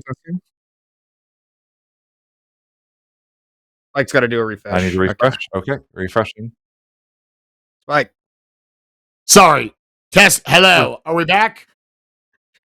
We're back. All right. Sorry. Super Mario RPG. It's great. Yeah, it is a completely faithful remake, update of the original, while like it keeps all of its same humor and everything, the scenarios, how you go through the game, that same charm of the original. But it also gives you really cool additions to the combat, like the chain system, where you can get buffs to all of your stats based on if you can time all of the different attack and defense windows in a row. That's really cool. Also, effectively a Chrono Trigger styled triple tech system where you can combine all three of your characters on screen to do massive AoEs to all the enemies and do big, big damage. That's really cool, but you have to route around filling up that meter. So that is taken into account the whole thing. Now, all of this I can say, but I also want to just talk about Moonblaze Wolf, who's going to be doing this. They have been there with Super Mario RPG Remake in the Discord with this community since day one, since the inception of it, and was really the person who was championing. I think we should come up with some categories that have a little more accessibility. Everyone talks about the infamous ghoul. I know you and I did this before. We did a little segment where we talked about super jumps are really, really hard. So they came up with strategies to do a no super jump route. That's really cool. But also working on this category right here, the updated, more modernized kind of modern mode, the breezy version of it. Where the biggest thing is enemies are going to have 80%, I think it's 80% the amount of health. It's somewhere between 80 and 90. You gain a little more experience, so there's the potential that you could power creep a little bit faster. I think it's cool that Moonblaze Wolf is getting to showcase this category specifically at this event. Beyond that, it's Super Mario RPG. This is yet another one. We don't have to sell you all on it, but please show up and watch it. It has zero fat in this speedrun. You just go. There's really no long points of cutscenes or anything. You go in, a little bit of cube dialogue, and then you're platforming, doing some really challenging isometric platforming, going into a fight where we have specifically routed it to where we're going to get it done in 2 turns each time while being a glass cannon the entire time. And also, despite making that category, Moonblaze Wolf will be, I believe, super jumping on Johnny. Can they get the 100 super jumps? Always a super hype moment of any speedrun event that is a part of. Check it out. It's great. And the music's fantastic. Yeah, I think I always enjoyed about like oh, go on. I'll let you go. I just remember, like, speaking of super jumps, I forget who it was. I remember hearing stories of people that like someone wanted to learn how to do super jumps. They were just in a Discord call, or maybe back then it might have even been a freaking Skype call. This is way back in the early days. But they just sat there for like 8 hours in a Discord call with friends, just doing super jumps the entire time, trying to learn how to do 100. Like, you know, apparently, like during the Discord call, every about like minute and a half, you would hear like, "Darn it!" and like they have to like restart and do it again. Right. I would tell anybody this is such an accessible speedrun. You just have to do this one really, really, really, really hard thing. in it in like the middle of the run. And there were times when I was learning it, because I would do runs of this, that I thought, I'm never going to do it. I can't do 100 super jumps. And then at some point, you just get that beautiful little click. And you are into, you know what pixel you're looking at, and you hit that sucker 100 times in a row, and it is a magical feeling. So if you ever want to try this, don't give up on it. It takes everybody hours and hours to get it the first time. But I believe in you. Kind of what you're saying on like the doing it on a lower difficulty. Like I think that's always interesting actually with RPG speedruns, and this kind of applies to the previous run, East Felgana, as well. Is like what that often means is you have to just do less. So it's like, what can I cut out that wasn't like what do I have to do on a higher difficulty that I can cut out? Because then you just like you start to work with different margins at that point, and I always find that to be like interesting because then it's just like you can skip having to do all these things, or you can be more aggressive, or you can like take more risks, and that's always kind of a neat little trade-off. I know for me, obviously, I'm going to watch this run. Oops, sorry. I'm going to watch this run. I'm going to watch this run no matter what, but I'm going to watch it from the standpoint of I want to see the further corners they can cut, not, knowing I don't need as much damage to hit these breaking points in a lot of spots. Yeah. I was just like, easy mode does not mean the same thing in a speedrun setting as it means casually. It does not mean easy. It's not. It means maybe some parts of the early game are going to be easier. I'm going to have different scaling and things are going to work differently. It does not mean the game is going to be a breeze. No. Kingdom Hearts 1 beginner mode, one of the hardest speedruns I've ever tried to do. Anybody in that community will tell you it is bonkers difficult, especially when you're going for world records. Yeah, so our next set of games are going to be in the Dragons and the Dungeons variety in the opposite order. Dragons and the Dungeons. Mm-hmm. So Baldur's Gate kind of has seen like a massive surge in the franchise with the success of Baldur's Gate 3 a couple years ago. So here we're taking it back to Baldur's Gate 2, which kind of recurring theme of games that haven't been in a while. This one was last in 2017. But this time it's going to be Seriously Surly, who I believe has done a couple things for us in the time since. Going to be running the enhanced edition of Baldur's Gate 2. Yeah, this is just, it's your classic of classic Western RPGs. It's, all the Baldur's Gate goodness you remember, but it's, every Western RPG, it feels like just gets broken in half somehow. There's stuff you can do, there's clips, there's weird things you can do. This game is not 36 minutes long, I promise you normally. But yeah, right. So this is the enhanced edition. It's the newest version of it. I'm not as familiar with Baldur's Gate as a series. Like, it's such a beloved series. Like, I knew the name Baldur's Gate before I even knew it was associated with D&D from like Dark Alliance and all that came out like way back in the day.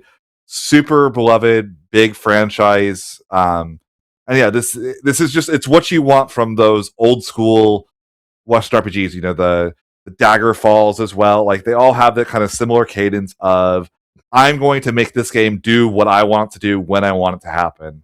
And that's what you're going to see from this.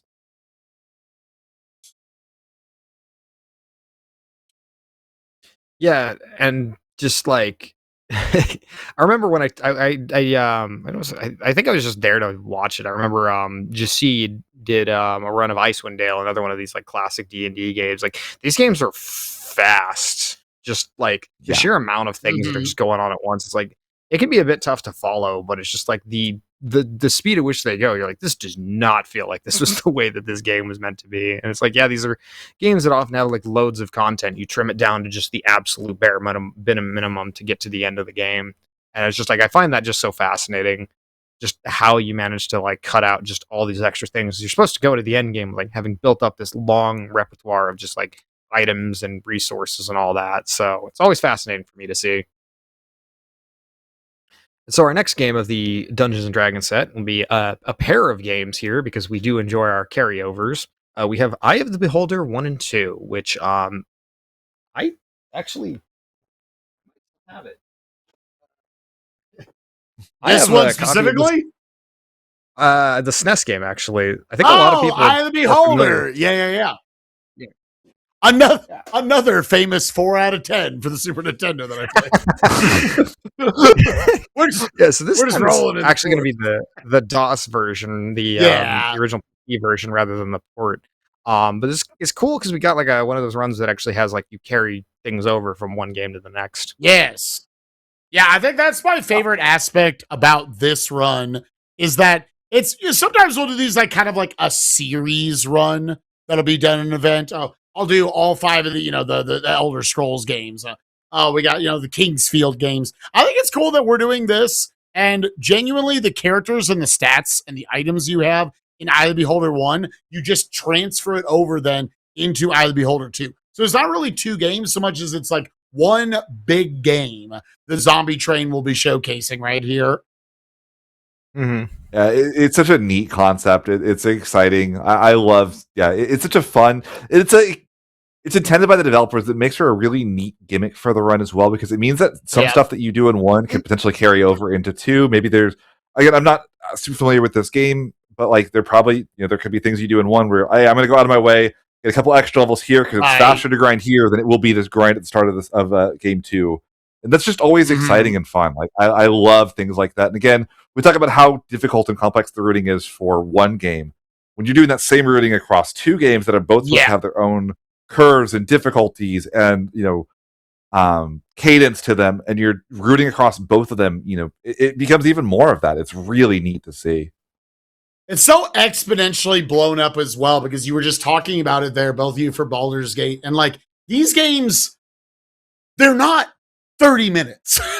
They're not like an hour, 2 hours long for these. These are massive dungeon crawlers.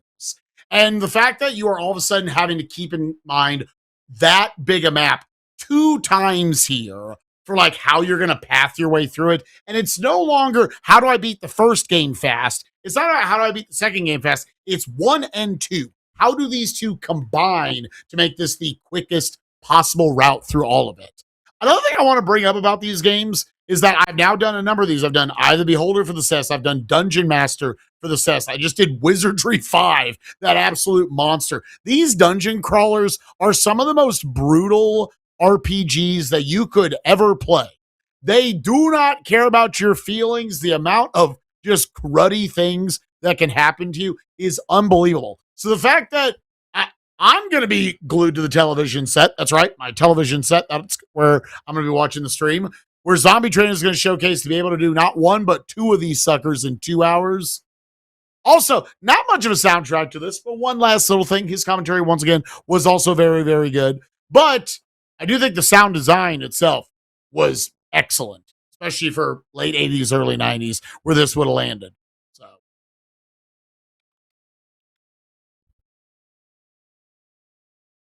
Yep. So carrying on to the next one, this is another one that Spike is very intimately familiar with. The other Kingdom Hearts of this event. And I'm actually really excited. 4 out of 10. No, I'm just kidding. So this one is our. Yeah. No, this one is our. This one is our final mix Kingdom Hearts game. So, this I feel like I said one thing about like Limit Break is made for like Suikoden, like the beloved RPGs that are maybe a bit long to fit into something.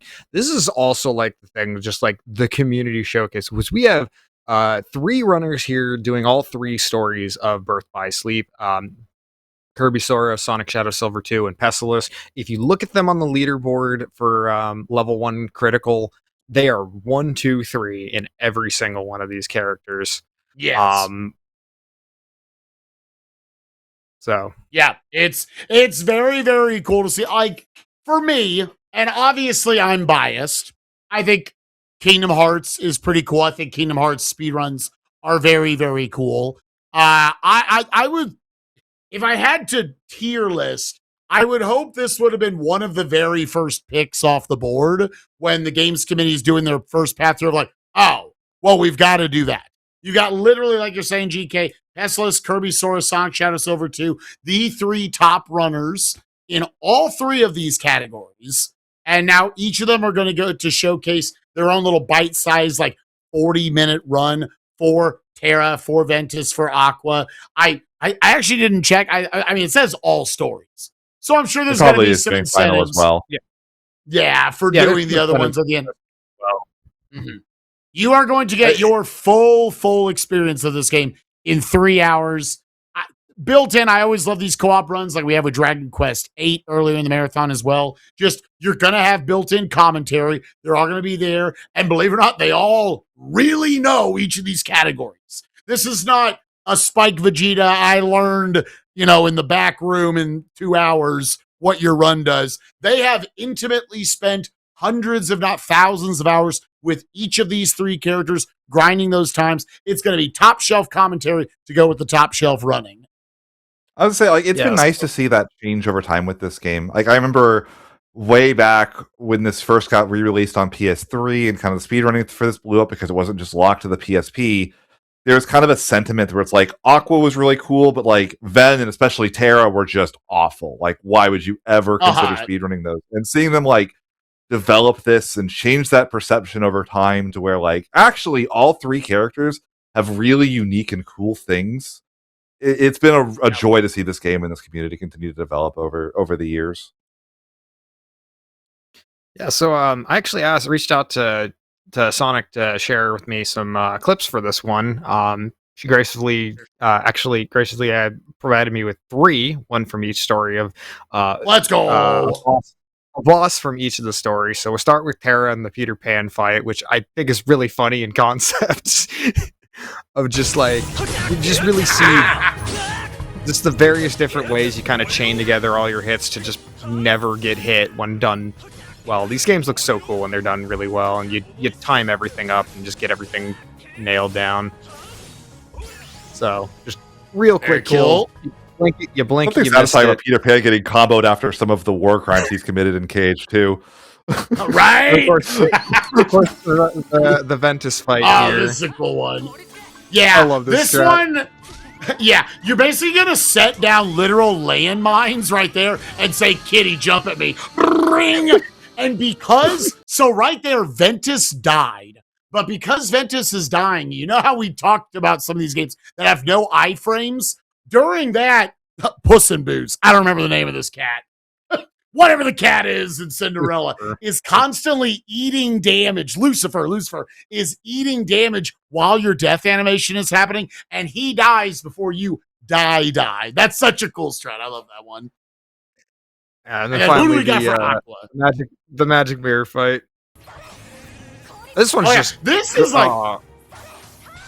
what's really cool about this one is it is completely playing into the creativity you can have in your command deck on the side. And it's a very specific set of combos between your blizzards, your poisons, putting him to sleep because he's vulnerable to that, the thunders, and that is simultaneously doing all this damage and building up your meter to where you can go bring and kill it off just like that because it's level 1 and there's funny properties in Kingdom Hearts games when you play them in level 1 because they're like, oh, you're doing crappy damage. But if you do a lot of individual hits, the damage floor goes up for each of those. So they all go, bring. It's great. Watch that really cool thing. It's really cool seeing just it all come together in these quick fights. So, and yeah, I love Peter Pan just getting murked back there. It was hilarious. Yep. So, is it Sykes that Peter Pan used to be used in that would just stun lock him in Cage too? Was that the boss I'm trying to... Yeah, there's actually a number of bosses, especially in Randomizer. We have learned more and more bosses that Peter Pan can stun lock. It's great, dude. Most humanoid bosses, you can just paw Peter Pan and he'll just stab him to death. It's great. Alrighty, so here we have with our little recap here, we have East Memoir, the console port of the Oath and Felghana. Going to be running easy, no turbo. I actually didn't even mention what no turbo is. The game actually does have a fast forward. I didn't like the fast forward for this one as much. Fast forward, when actually used, can turn like the true 20% into like 26 minutes.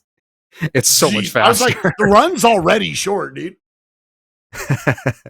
So this one is going to be about an hour. My estimate was like an hour 6.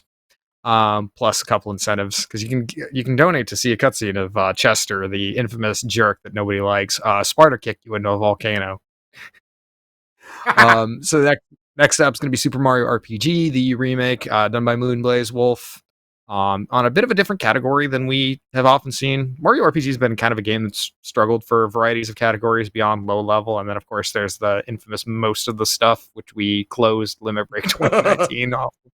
So what a great category! Kind of need to see it in a bit of a different way here.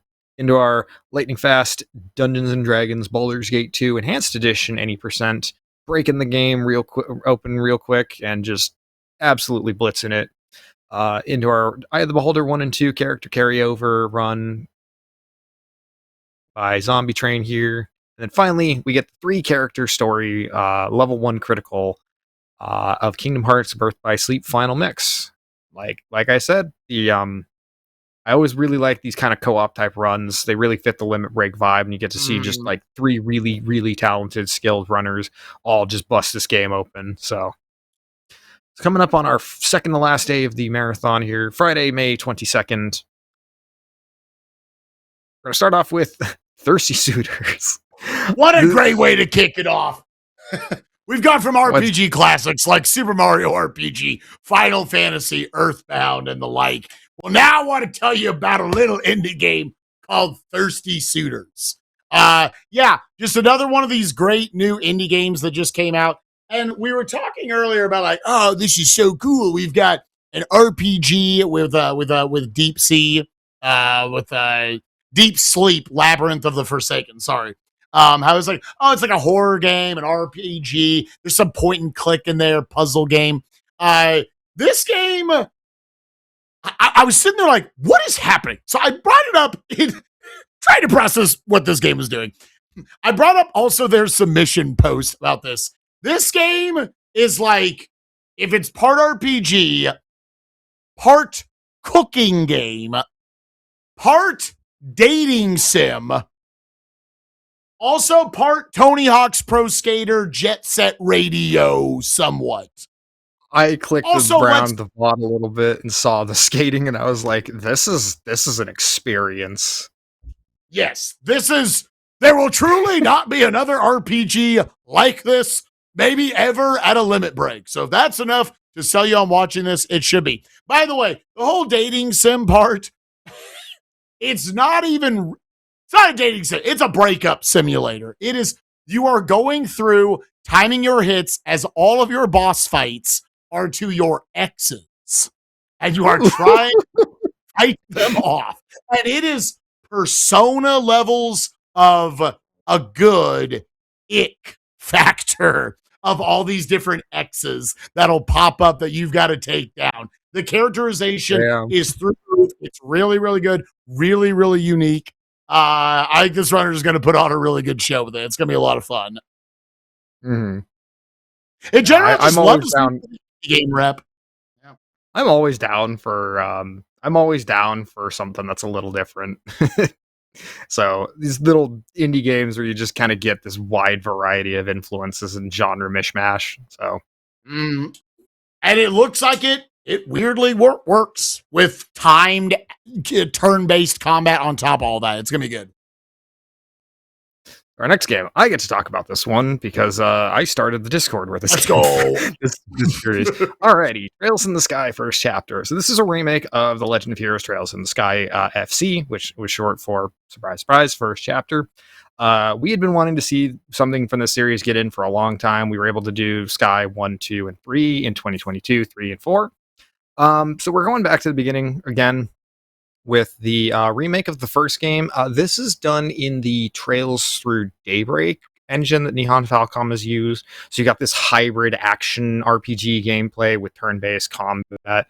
Than doing it on like the normal difficulty, we're going to be doing it on Nightmare, which, I mean, admittedly, Nightmare is a little easier on modern games, and action RPG gameplay means that you're not as likely to have to deal with enemies the same way on the field.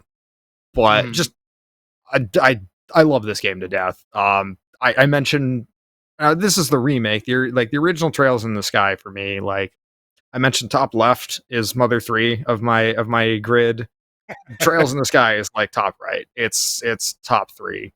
I'm really excited to see this. It's going to be, the more modernized game. This game is gorgeous for what like the style that they go for. It has this really charming kind of cell shaded ish type style, but like a more modern kind of version of it. The arrangements that they did for the soundtrack, a lot of them are just really tastefully done. God, what else? What else can I say with this game? I mean, like, I'll hop in with this. Like, it is very rare that I see a remake be as well received as this game is, and it's kind of its own thing because the combat's different from the original, the 3D graphics, the fact that like it's different than the original game for better or worse. But like the way that this is introducing people to Trails in a way that just hasn't been the case in probably since like maybe even Cold Steel, I would say, was the last time that it felt like there was a jumping on point for people into this series. And the way that people are kind of getting into it. There are 13 games in this behemoth of a chronological series. So having like the modern styles of the game, but brought back to like where it all began was really nice. The Daybreak engine's really neat in like, it's not a game about like, going into like different instances. It's like every house is like connected to the map around it. So you'll go inside and there's no loading zone. You just go straight to talk to the NPCs inside and then you come back out. Like there's very few like separated instances within the game. So it's just a game that just moves really quickly. It's got some nice fast forward quality features to it. We're getting a bit of a different representation of the community. The last few times we had, like our good pal Stolteheim. He submitted for a different thing, which is in our save point stuff. But Klopfer has been working on this one for quite a bit. So I'm really excited to see, more Trails representation in this event. 336 for Nightmare. Like, keep in mind our run of Sky, I want to say, was like 4 hours with like the mixed turbo. I believe this does use this category does use turbo a little bit more frequently, but it is still just a very fast version of this game. What else can I say? Like, this series is just so ridiculously beloved at this point. Seems like we lost Spike. I don't know what happened. There he is. He's back. Spike has become channel 4. But yeah, I'm really excited to see this run here. All the various different tech. We did finally come up with a big glitch, so that's going to actually be part of a glitch exhibition. It's going to be shown if y'all get your donations in. But yeah, so excited for this one. One of my favorite games just ever. Stell, my beloved. And then, speaking of remakes, so if you thought Dragon Quest VIII was a long game, casually, the original Dragon Quest VII was like infamously like 100-ish hours of content that you could get into it. The speed run was like 15. But they did do reimagining like a full-blown huge. Like, I think even the I'm gonna Google this right now. Like, even the 3DS version of it was comically long. The 3DS version actually gets speedrun even less because although it paces faster, there's just so much of it to deal with. Yeah, this game was infamously just super duper long. They retooled it a little bit. Like, there's a lot of content that they made optional. I believe they said that there was some stuff that was removed. I'm not entirely sure how what all was removed from the game and what all was just like made optional. But it kind of ended up making this game a lot more fast paced. There's a combat moves faster. Everything has just really changed to where now, like, this run was submitted at like 7:45, and they've already cut down an hour and 20 minutes out of it. So wow, this is one of the final Dragon Quests that have not been like shown outside of like a little tiny, RPG maker stop and swap kind of glitch exhibition that High Spirits did. This is like I did a quick look, by the way. The 3DS one almost hasn't been run, and the few runs of 3DS run were like 17 hours, 18 hours. Like the PS1 version is like 15 hours, 12 hours. Like it is a long game with a ton of different, like the way that the game is structured is you have like all these little like islands you visit and little vignettes and small things that happen. It's kind of this like series of small stories, almost more so than this big interconnected one. And this version of it kind of tried to trim a lot of the smaller ones and kind of have a more focused version of what people really enjoyed about Dragon Quest VII. It's stunning the way that they did the character models in it. They have literal physical like action figures. They like 3D scanned in and like reposed them. So like it's this like really neat style to it, like visually. And again, this is a developing game. This game is very new. It's already come down a ton. It's a really exciting run to have in the marathon. Yeah, like the original, like Ghoul even said earlier, like the original PSP one was like there's kind of a gritty look to it. The style that they did for this one, it's like it's really charming, but it's like it feels like it carries just like a tiny bit of that. I don't know, for lack of a better word, ugliness to it that just kind of like ends up ironically making it like have a more distinct look to it. And it's Dragon Quest, so you always know you're going to get the charming enemy designs and all sorts of it looks a lot better in motion than the models do, even like visually. Like it looks really good in motion. Yeah, so as a small aside, this one get shown and not whole day.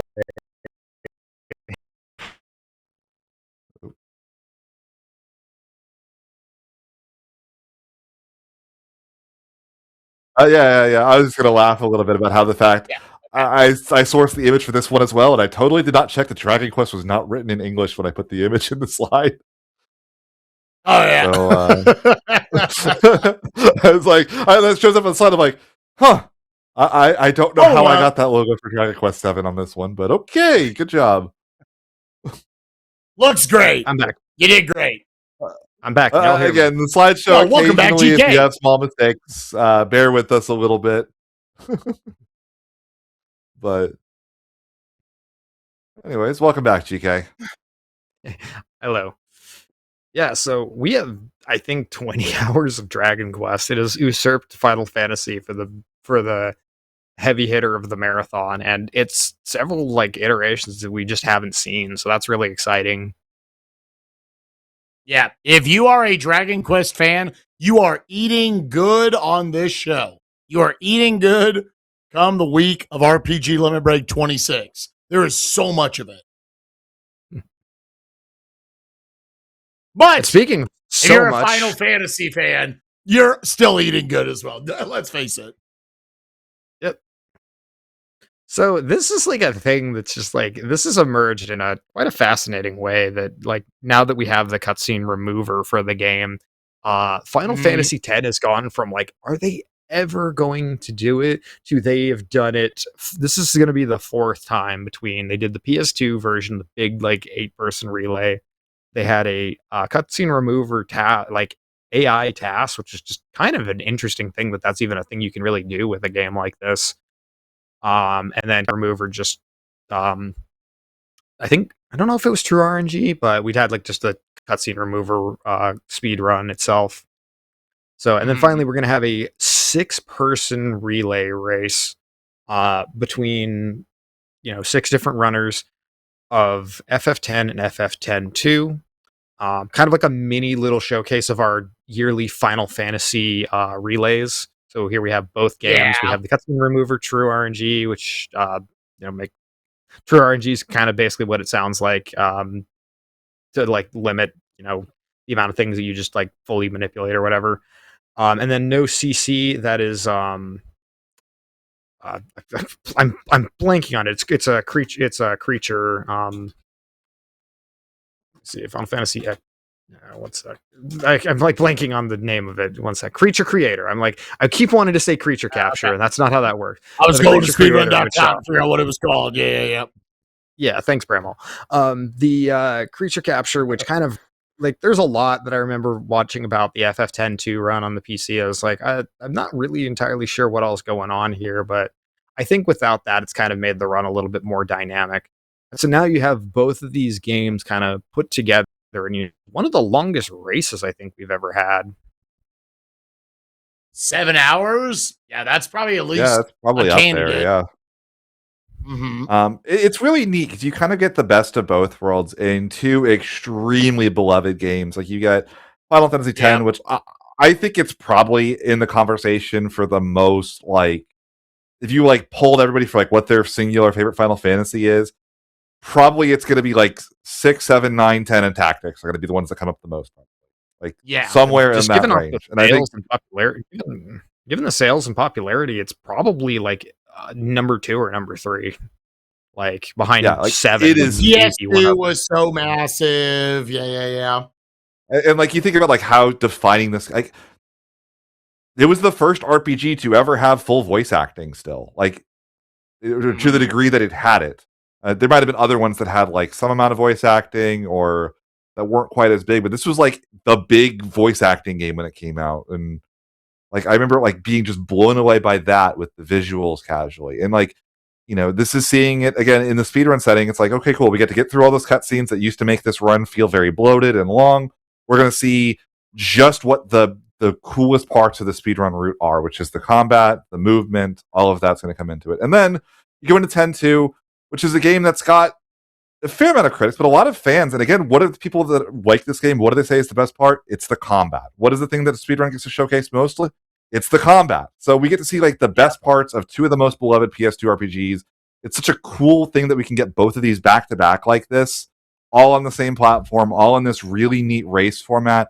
I mean, I don't think they're even have to switch games on Steam because I think you just when you boot the game up, it like loads up both of them at the same time, so they don't even have to like exit out and go back in. It's just like, bam, next game, let's go.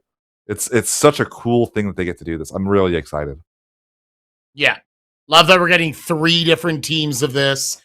And GK, you brought it up at the beginning, and this is kind of why I extra love this.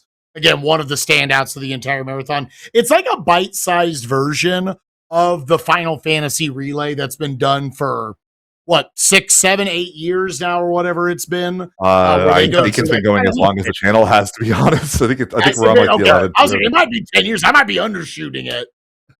So when RPG Limit Break was really coming out and like finding its identity on Twitch, like the Final Fantasy Relay marathon that we had on the channel, like a couple months after the event, like it was kind of this massive encore of like the Limit Break itself as an event, and it's consistently been one of, if not our biggest our biggest showcases besides the main marathon itself, and like maybe Questing for Glory. Like it's kind of. I remember I used to kind of obsessively track stuff for the marathon. Like I would keep up with like how is the event doing? Like how is the Limit Break channel doing? How are we doing viewers wise? How many subscribers and viewers does the channel get? Because I really wanted to see it succeed, especially when it was very young. And I remember every single year there would be 2 huge spikes. You'd have a huge spike when the main event was going, where people were watching the channel and would subscribe and follow it and all that stuff. And then you would see a second bump that was not much smaller for the Final Fantasy Relay when it was going on, of people that would tune in and watch it again.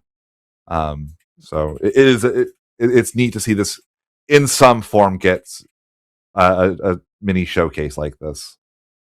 Yeah, we talk about a 7-hour race here. Yeah, right. 7 hours, which is the mini version of the 70 hour. I don't know how long the full series Relay ends up being, like but it's multiple days. Yeah. And how often we've seen those, and it's really a testament to the speedrunners and how dedicated they are, the routers, that like they would not be like, oh, they won by a day, right? Like, no, they're actually just going and finding runners for all these and the routes and everything. They're very close. Like runs have come down to like mere minutes to separate you within 80-hour-long races. That's wild. Oh, it's so cool. So hype it's so hype when it's like 2.5 days in, and like one team gets like eerily close to another. Yeah, and they're like one will fall behind by a little bit on one run and then catch up on the next, and yeah, it's really neat when you get to see that.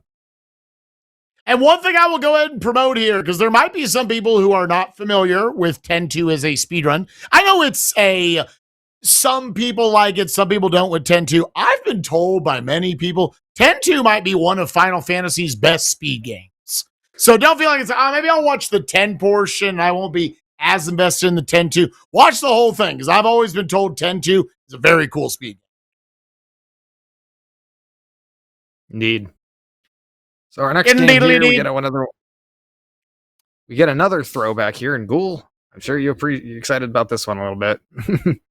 Oh, yeah, we get some Tales of Xillia. Again, this is another one of those games that just has not been in the marathon since its the very first marathon, all the way back in Essentia's house in 2015. I remember we had the overnight run. It was the 4-person co-op of this game. And now, like, that run was great. It was a blast. Wouldn't have traded it for anything in the world. But, like, being totally honest, the 4-player co-op run of this game is kind of janky. We did a lot of stuff that just was not optimal just because, you know what, we're doing 4 players. Let's have some fun. Let's do co-op. You're having fun. I remember VX messing around and trying to mess up our combos by carrying characters up to the top of the screen and making life harder for the rest of us. You know, the kind of stuff you have to do when you're doing a 4-player co-op run and having a good time. But now that we have this re-release on PC, and this game is off the PS3, where it never ran very well, to be honest. And, you know, it looked nice, but it wasn't great. But, like, people get to kind of re-experience this game and see it again. And it's a really neat speed run because, you know, Tales is one of those, like, Tales is such a neat series in how it plays. Because if you haven't played a Tales, it plays more like a 3D fighting game, like a Tekken almost, than it does like an actual, like, RPG. And there's a little bit of that in this game, but also, like, there's different characters that are used at different points. This is going to be the Mila story, which is a bit faster than the Jude story. There's 2 different protagonists for this game. One of the reasons it's not one of my favorites casually, but, like, for the speed run, it actually works out really well because both the routes have different bosses and different things they do at different points. And yeah, PX is, like, unlike me, I took this game, I picked it up for the run in 2015. I don't think I've touched the game since 2015. I did my run. I had fun with it. Yeah. I got to be the person that pulled all the enemies into one group for everyone else to just mog on and destroy. PX never put this game down. He's been, you know, kind of keeping it on the back burner, playing it, practicing it that whole time, the whole 11 years. The PC port comes out, PX is right back on it, immediately grinding again. This is one of those games that, you know, and again, seeing the dedication to a game and seeing it be rewarded with, hey, here's a new release, let's show it off in the event again. I'm really excited to see PX show this game again. Yeah, I got him to send me a clip of a boss fight here, which is a solo boss fight. Let me pull this up here. Okay. Also, I have Shawnee on commentary because this is a question for Glory. Hi, Shawnee. Senpai has noticed you. It's just like a 1v1 fight. I love this clip because it's just this fight is so hard, by the way. Like, it's so much harder than it looks like it is. Learning this fight, I died so many times. It's just like a juggle. I love the nothing personnel kid move too. Yes. Yeah, just like kind of infinitely chaining this particular fight here. If this guy hits you, by the way, you get like 2 touched in this fight, by the way.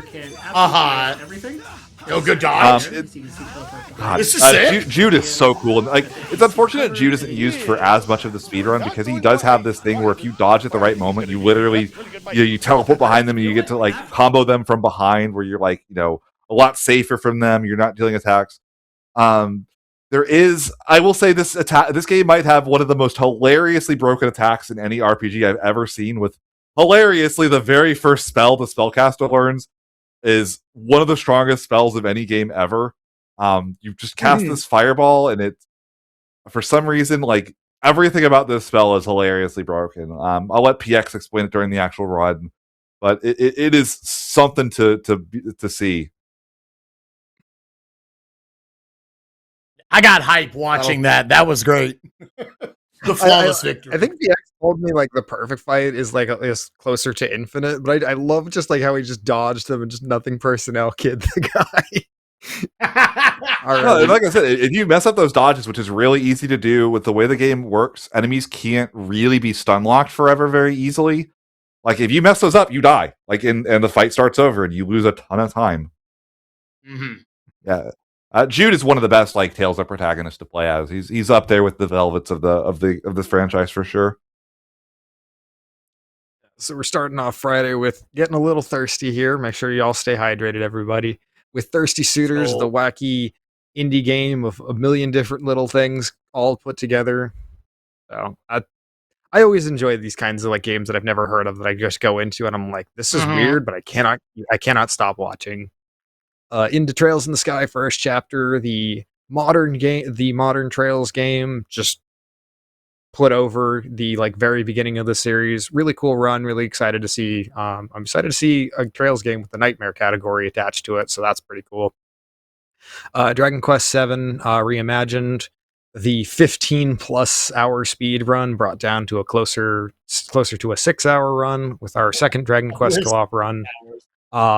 Somehow it's so weird seeing Dragon Quest 7 be half the length of Dragon Quest 8 in a marathon.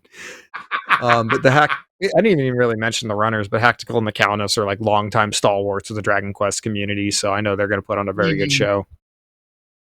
Final Fantasy X, 10-2, we got our little mini RPG relay here of cutscene remover, true RNG, and 90% no creature creator. At 7 hours, which is somehow like significantly less than the first time, just 10 was in. So that's going to be a pretty awesome showcase. Get a whole nother game in there, and yeah. And then finally, our Tales representation for this event. Be going all the way back to the first Limit Break with the remaster of Xillia. So excited for all of these. And we get to go to our final day, which you got some real interesting ones here.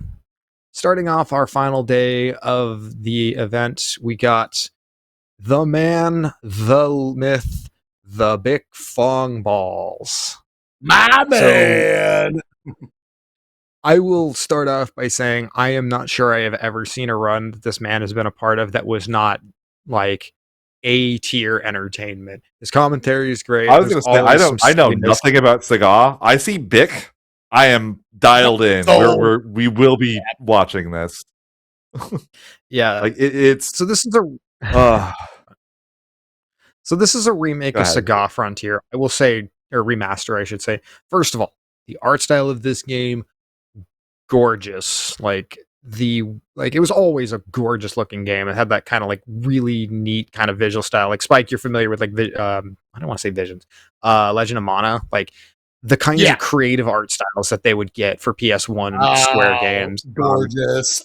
Get like a nice pretty remaster of that. This is literal watercolor. Like it's such a gorgeous looking game. Saga has a kind of a reputation for being like really multifaceted, really difficult and obtuse. So you just beating any of these games with like there's so many things you can route around, like, and how you get it down to where it's like consistently completable while also doing the bare minimum. Like Saga's runs are just fascinating routing experiences, and there's always so many things that go wrong, which works for someone like Bick, who always anytime something goes wrong in a marathon run when Bick is running, it's a sight to see just in and of itself. A lot of it's like turbo speeded because of this the remaster just has a faster gameplay section. So this run got in, I think I want to say it was either submitted or it got into like Limit Break 2020, which unfortunately never happened.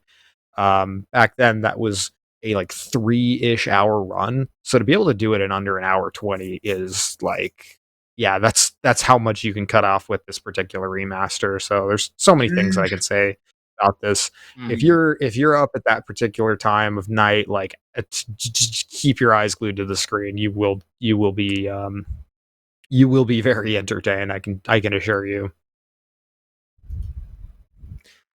And then going on to our next game, we have an interesting one here that, like, I have been wondering if anyone was going to get to offering these, and we had multiple, and 3 of them will be in this event.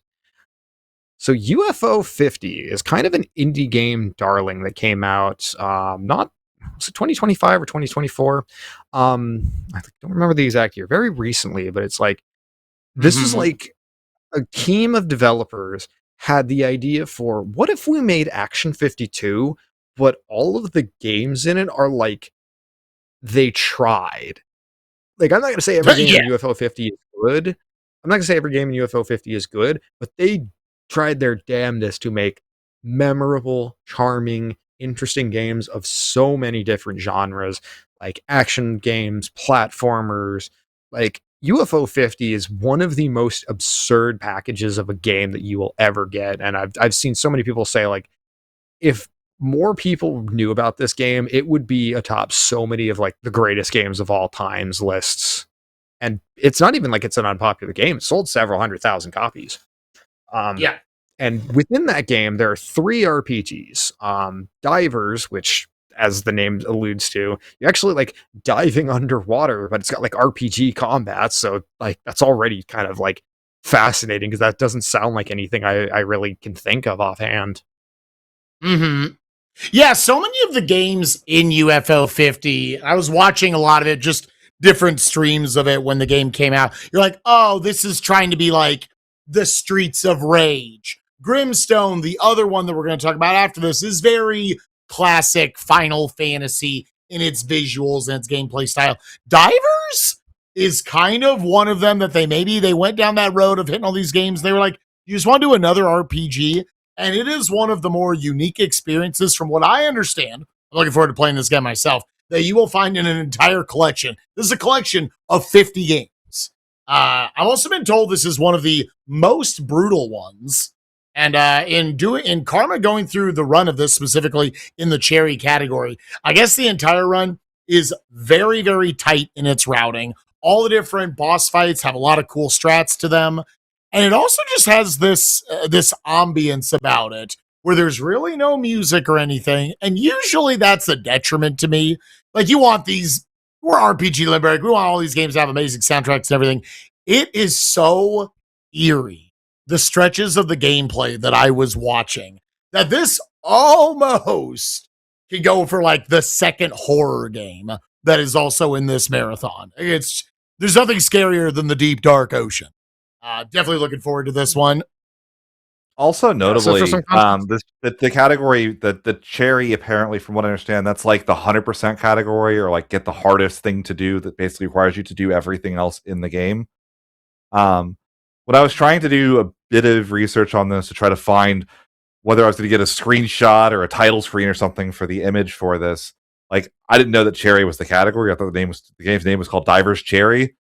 And like, there's a lot of people that do not know how to get the cherry in this game. Like, it is really difficult to do. Oh, yeah. So it's basically like the bonus objective, like the hardest thing to do for each of the things. Yeah, like, either 100% or best ending. So UFO 50, like an indie darling. I even picked up the game and I kind of started to learn one of the games we'll get to in a little bit.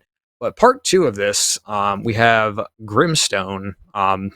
Google, I know, was struggling to get a picture for this and had a very small one, so I just supplied the screenshot myself for this one. But this is like, it's got like that kind of Western style to it. Spooty is like one of the UFO 50 champions. He runs so many games in this and has records, so many of them. Yeah. Like, absolute champion of the like UFO 50 speedrun scene. So I'm really excited. Also, one of the very first little side story, the very first speed game I ever picked up, like as a streamer, as a runner, that I submitted to the very first limit break I ever offered to, was East Origin. And Spooty was the record holder of that game at the time, and kind of the one that I learned off of. And like my first true like great moment, I feel like, that kind of made me feel like I was one of the community in a way, I guess. I mean, I'd met and talked to people and we'd all strategized, and that was all a thing. But like, kind of my first like real accomplishment, I felt, was the time I dethroned him and took record in that game. So Spooty is just somebody that I've had a deep, like, long respect for. And so many of the games that he runs, he puts in the work. He's got like extremely good times in like Descent was a big one that I know he did. I think he has like 7 or 8,000 hours in Crypt of the Necrodancer. Like that yes, he guy does. is just when he finds a speed game he likes, he goes full force into it, and he's done that for so many of these games. I think he's one of the probably most underrated goats in speedrunning that probably a lot of people, because it's not like a Zelda game, a Mario, you know, it's like people don't, not as many people know Spoody's name as they should. Yeah, he's a legend. Anything he picks up, he will turn to dust. So the fact that you've taken a record from him, I would remember that forever. That's cool. Yeah.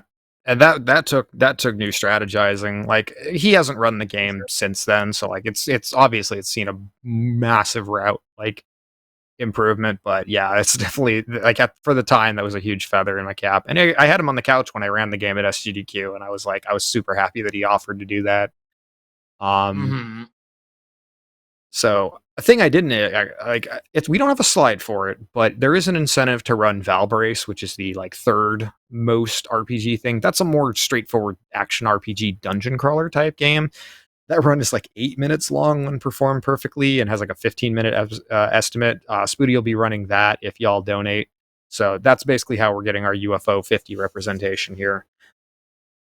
So really cool, just like collection of games, and it's worth playing for so many things, not just the RPGs. But the fact that they even put the RPGs in here, when RPGs are such a hard thing to even like design, they take so much work, like, is kind of commendable. Not only that, like, they're a different, like, it's a different skill set to make an RPG versus making a platformer or a puzzle game. Like, it's a very different skill set that goes into making, like, to even like when I heard what UFO 50 was, and then I heard that they were like actually like RPGs in the collection, I was like, really? Like, they went so hard on this concept that they made like full on like JRPG style games as well, and a dungeon crawler. Like, that's like it, mind-blowing amounts of ambition on this game for sure. Yeah. So coming off of the indies, we're going to go into 5 of the biggest franchises, well, 4 of the biggest franchises in RPGs, and one of the biggest games of recent years. Yeah. So we're going into all bangers. So the story behind this one is interesting. This for the longest time was like kind of almost a, I don't know if I want to say a white whale, but it was a thing that like GDQ, who takes 20 hours of Zelda at its peak, had never taken before, and it finally got in like not super long ago. And I know Shasta's been championing this game for many years. It's kind of like one of the like, you know, the black sheep of the Zelda franchise in a lot of ways, but like, yeah, Shasta's been like touchscreen controls really are a hard sell for a lot of people, for better or worse. The people that like this game really like this, and something that's kind of neat about this is Shasta is the DS guy at this point. Like, there's just no disputing that. Like, he has irrevocably tied his identity to the DS as a console. And yes, this is like Shasta doing DS Zelda. Like, I almost don't know if I can think of a better way to get this game showcased in anything.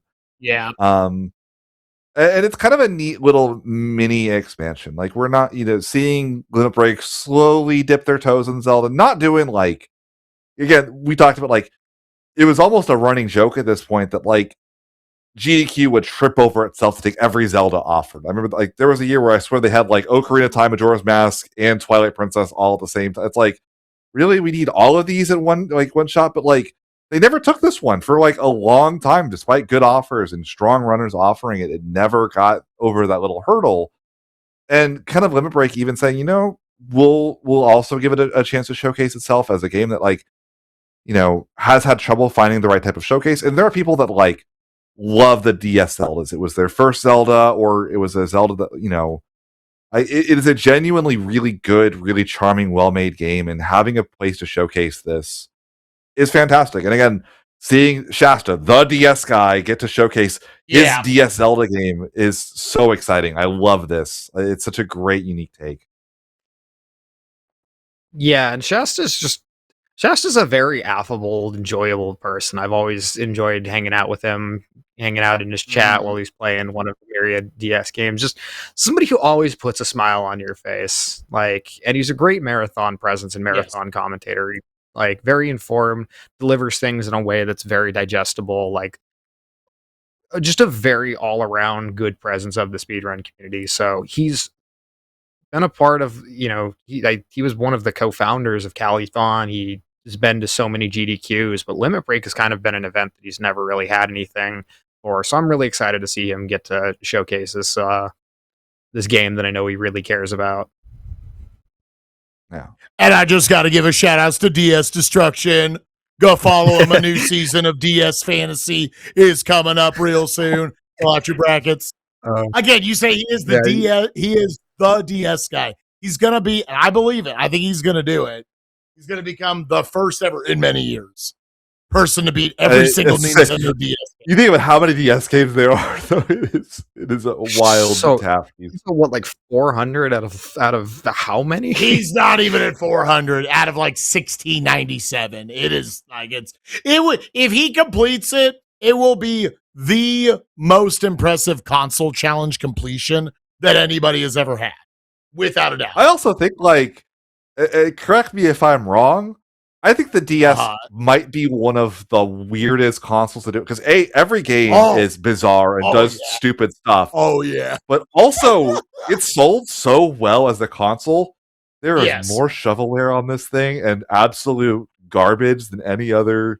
Like, I don't even want to like imagine some of the games he has picked up and played, and just like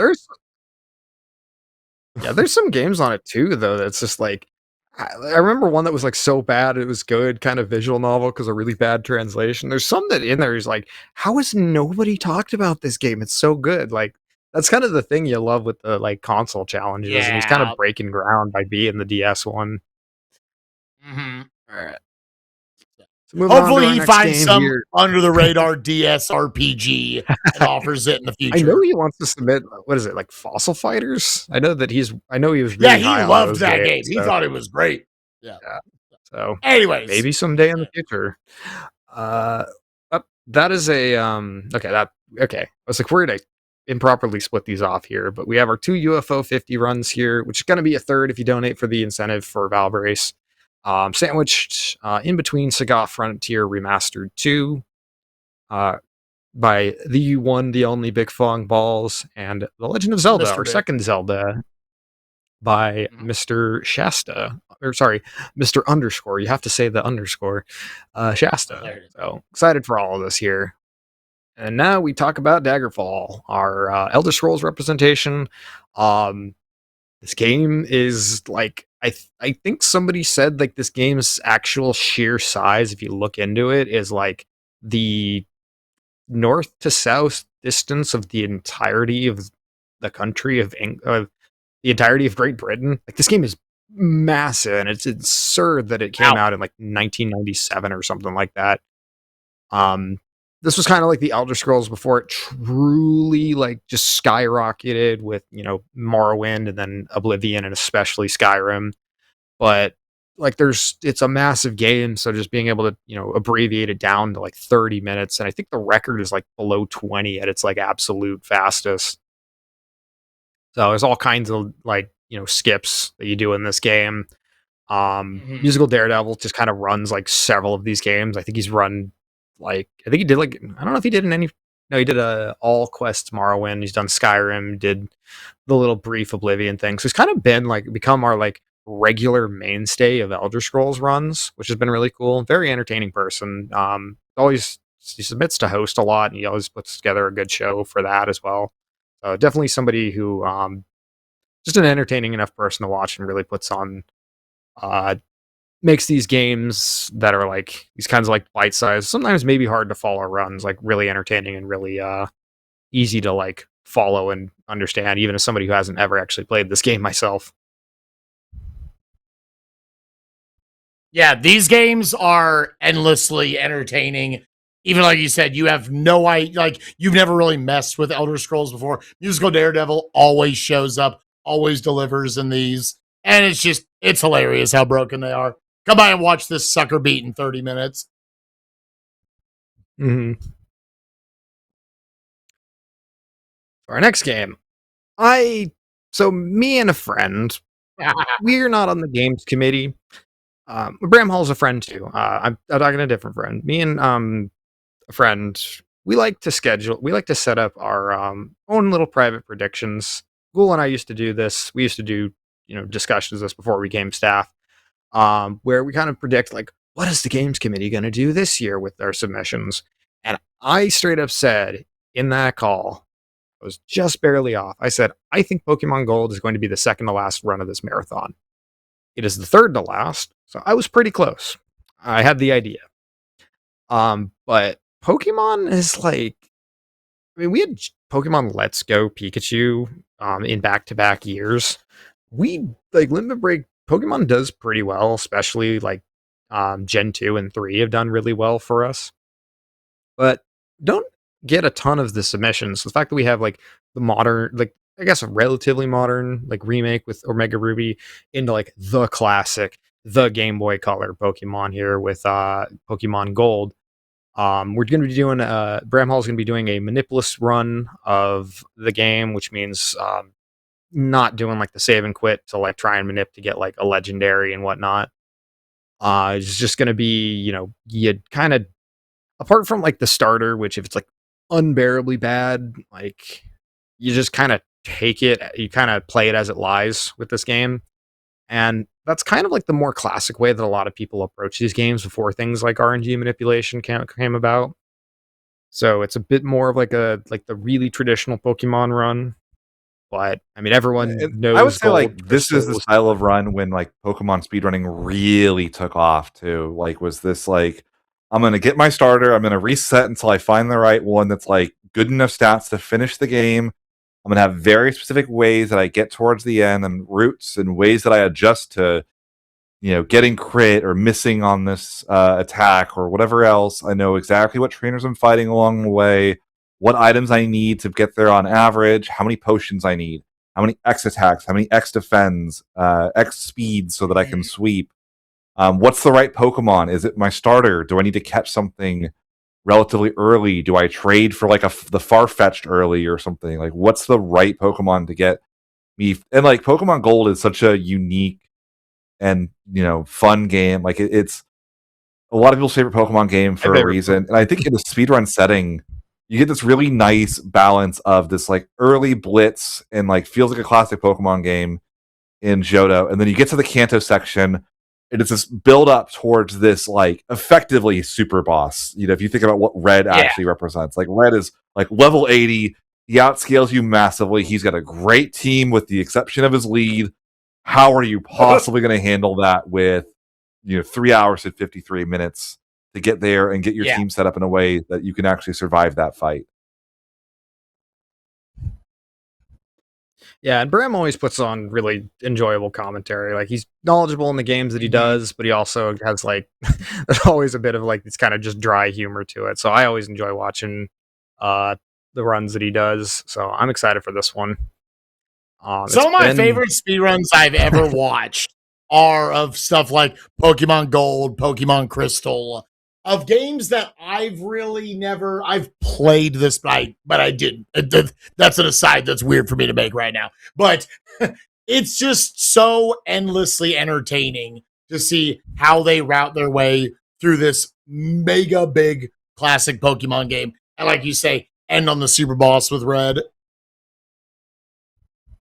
Yeah, and it's like it's kind of nice too, because like I think this is our first Pokemon Gen 2 since 2018. So like, I mean, we did have a glitched crystal run in our like little micro glitch block. It was either last year or the year before, but so this is like the full showcase like this hasn't been done in a long time, which is nice to see. Indeed. Coming up on our penultimate run, we have the remake of Final Fantasy Tactics. It's actually kind of rare. I realize we don't see a lot of like SRPGs on like final 3 or 4 slots of the marathon. I think the last time that was like 2017 when we had Shining Force just before like a 10-hour finale. So, but yeah, Final Fantasy Tactics. I mean, this game is so dearly beloved. Like I believe our most viewed run on RPG Limit Break Switch channel is the last time we did a Gen 2 Pokemon game. Right behind it is Final Fantasy Tactics. There it is. Like, people, it's like you were talking earlier about like wonderful remakes and ports. This is such a good version of FFT. Like the voice acting they added. Like FFT was always a little bit of a dry game at times, kind of hard to parse. The story was really good, but like the way it was presented could sometimes be a little bit difficult to kind of understand what was happening. Like how they always say, like you can't just read a Shakespeare play. How it like doesn't quite work that well sometimes if you're just reading a Shakespeare play. It sounds like, maybe that's like too much high of a praise, but it really feels like that for this, where it's like I'm following the characters and their motivations so much easier just by the nature of the game being voiced now. This port it's a wonderful port of the game, and some of the incentives for this. I love the main one is they're going to bump the difficulty and they're going to do the entire thing with just Ramza, if I'm understanding that correctly. So, these games are not easy in general. This will use math, I believe. So there's a couple of very strong skills, but like again, you want to talk about a challenge run. Like I'm going to do everything with just one character. Like I'm very curious to see what that ends up looking like. In a tactics RPG, you're not supposed to be able to do that. You're just not supposed to be able to do that. In FFT especially, I would say it's even harder because FFT is not really like Fire Emblem or something. If you use just one character all the time, they're going to get a lot of EXP. They're going to get super buff. They're going to get super fed. They're going to beat the crap out of everything.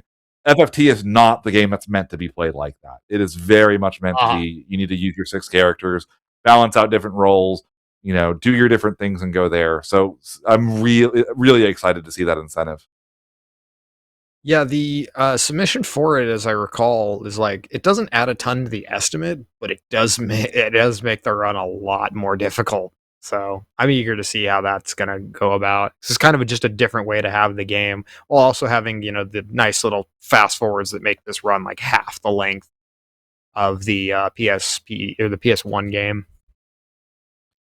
Also, notably, like there's no encounters like the PS1 game, so you don't have to like save and then like, okay, I'm gonna move, and if I get an encounter, I have to reset the console to skip a 20-minute fight. Like just so many little quality of life things like that just make the game feel so much better to play. It's gorgeous. It looks amazing. Like it is amazing how good this port came out for a company that has not always had great ports in the past. If you're looking at like the Crystal Chronicles port, Sadly. which is a game that like, like the Crystal Chronicles port, the original like PC ports of most of the games and some of the issues with those. This is just a port that you could just wholeheartedly recommend, and you get the real FFT experience with it, which is just incredible. Mm-hmm. So we get to our finale, which if you've been following RPGs in the last few years and you haven't seen our schedule yet, you might be wondering, where is a certain Game of the Year 2025 winner? Well, that is going to be our finale. Again, had to be done. There are a lot of things with this particular game that kind of feel like new ground for Limit Break. I did mention, like, this is the first time we have a Western RPG. I think it's actually our first time we've not had a Square game as our finale. Because it's usually been Kingdom Hearts, Final Fantasy, Chrono Trigger, a Mario at one point. And like, actually, I kind of want to even look into that. It's like, last year we ended on Chrono Trigger. Like, yeah. Now, the thing I've often I know that like GK, this is on your 2 playlist. Spike, have you played this game by chance? Everybody says I'm gonna love it, but I have not played it yet. I have this not taken game the time. It is incredible.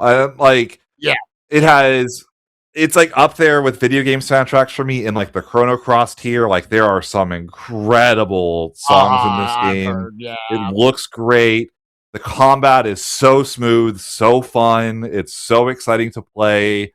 It's exciting to watch. It's got great moments. The super bosses in this game that we're going to actually be killing are just wildly difficult to actually fight.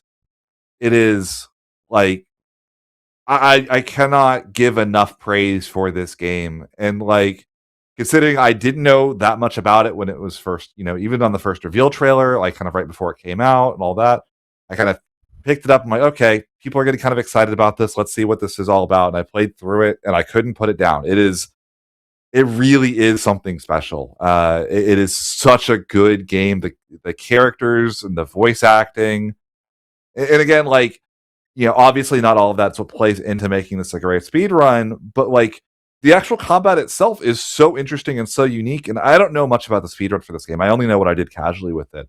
But even casually, I was playing through it and I was like, the Picto system is kind of like Materia in Final Fantasy. It's like, hey, you can like master these and unlock new things with them and kind of have different loadouts for things that change how your characters can play and function, almost like an FF9 in a way as well. It's another game, very similar systems for like, how am I going to break this? And like, even casually, I was getting towards the end of one of the big arcs of the game, and I noticed that like I had to completely redo my entire build because I was hitting the damage cap too consistently, and I was leaving damage on the table because I was attacking, and I was like, instead of doing, I was doing one big hit, and I was like, I'm only hitting 999. Can I just do more by doing like a weaker attack that has a bunch of different hits?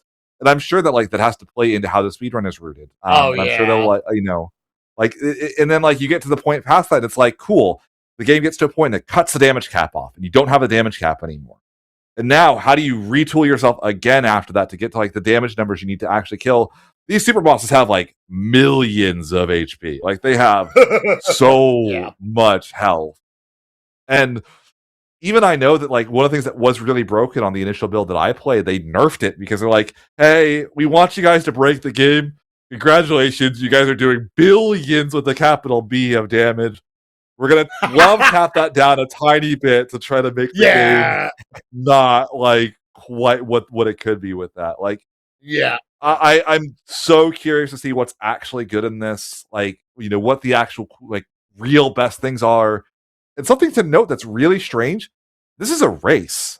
I don't think I've ever seen a marathon and like the closest like you'd see like a Super Metroid race at GDQ occasionally, but like would be the second to last one historically. Yeah, this is not a limit break. It's not a limit break thing to end on a race very often. So that's some new territory. What isn't new is B-Dude and is B-Dude or B-Dud and Zero are going to be running it.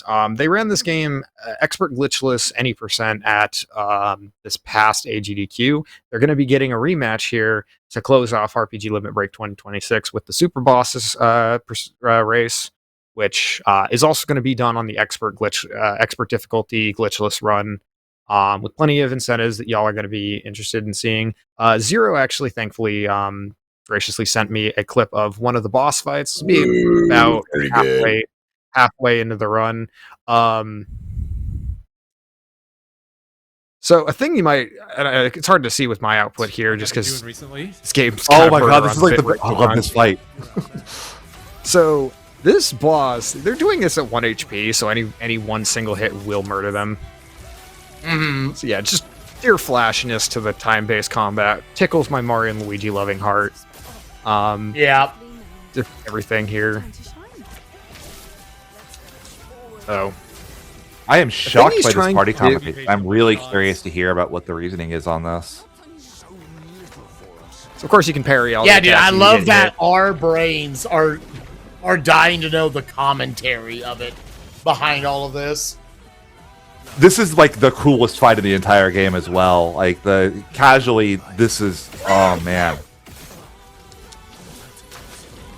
So what he's actually trying to do is he's trying to set things up that he can unload enough damage to like skip the entire second phase. You see that damage cap coming into play right there, the 999. That's the most damage you can do with an attack at this point in the game as well. Pretty powerful, so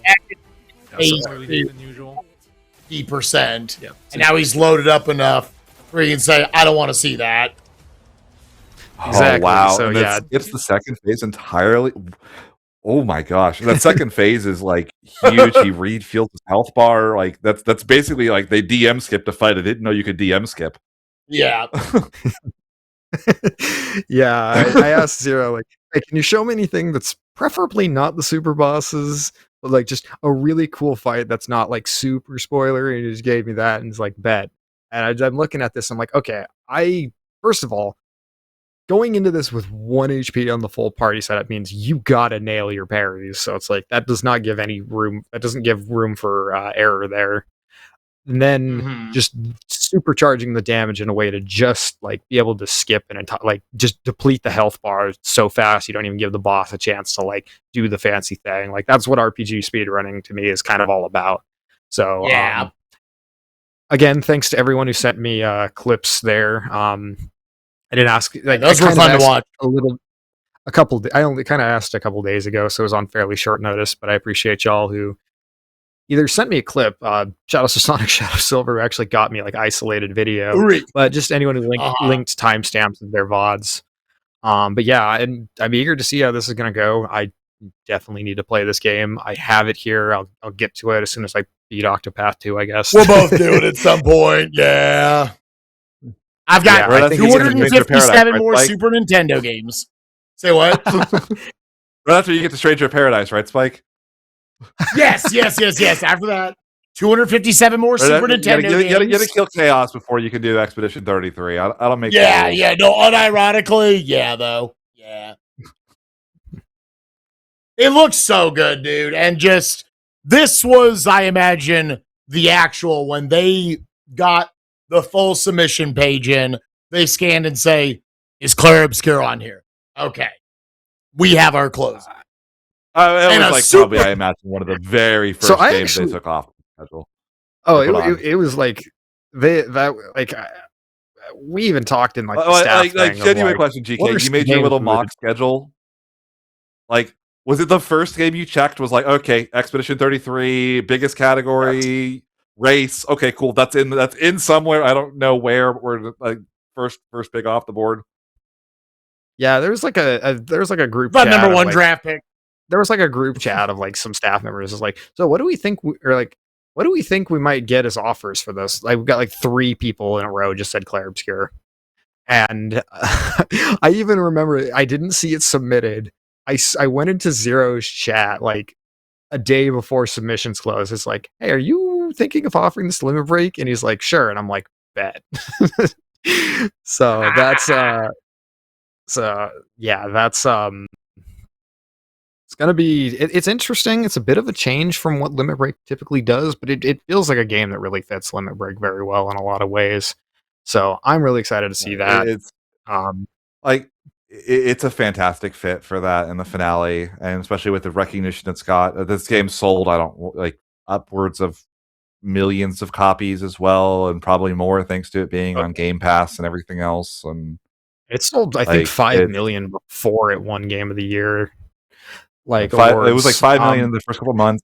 It was sold out. You couldn't get a physical copy. Like, my copy I have for PS5 is digital because it was just sold out here for a month, and you just could not buy a physical copy of it. I think we have a physical copy now, but like, I bought it digitally because I'm like, I really don't want to wait on this anymore. Like, I'm just going to pick this up. There's just too much going on with this. I'm too interested in what's happening. I need to see this for myself. And then, like, the other thing, like, that, like, of note is that it doesn't just look that good. It plays that well too. Like, it really plays fantastically. Like, I can't emphasize that enough. Like, the way that the timing, the sound effects, the animations, it all plays together so well.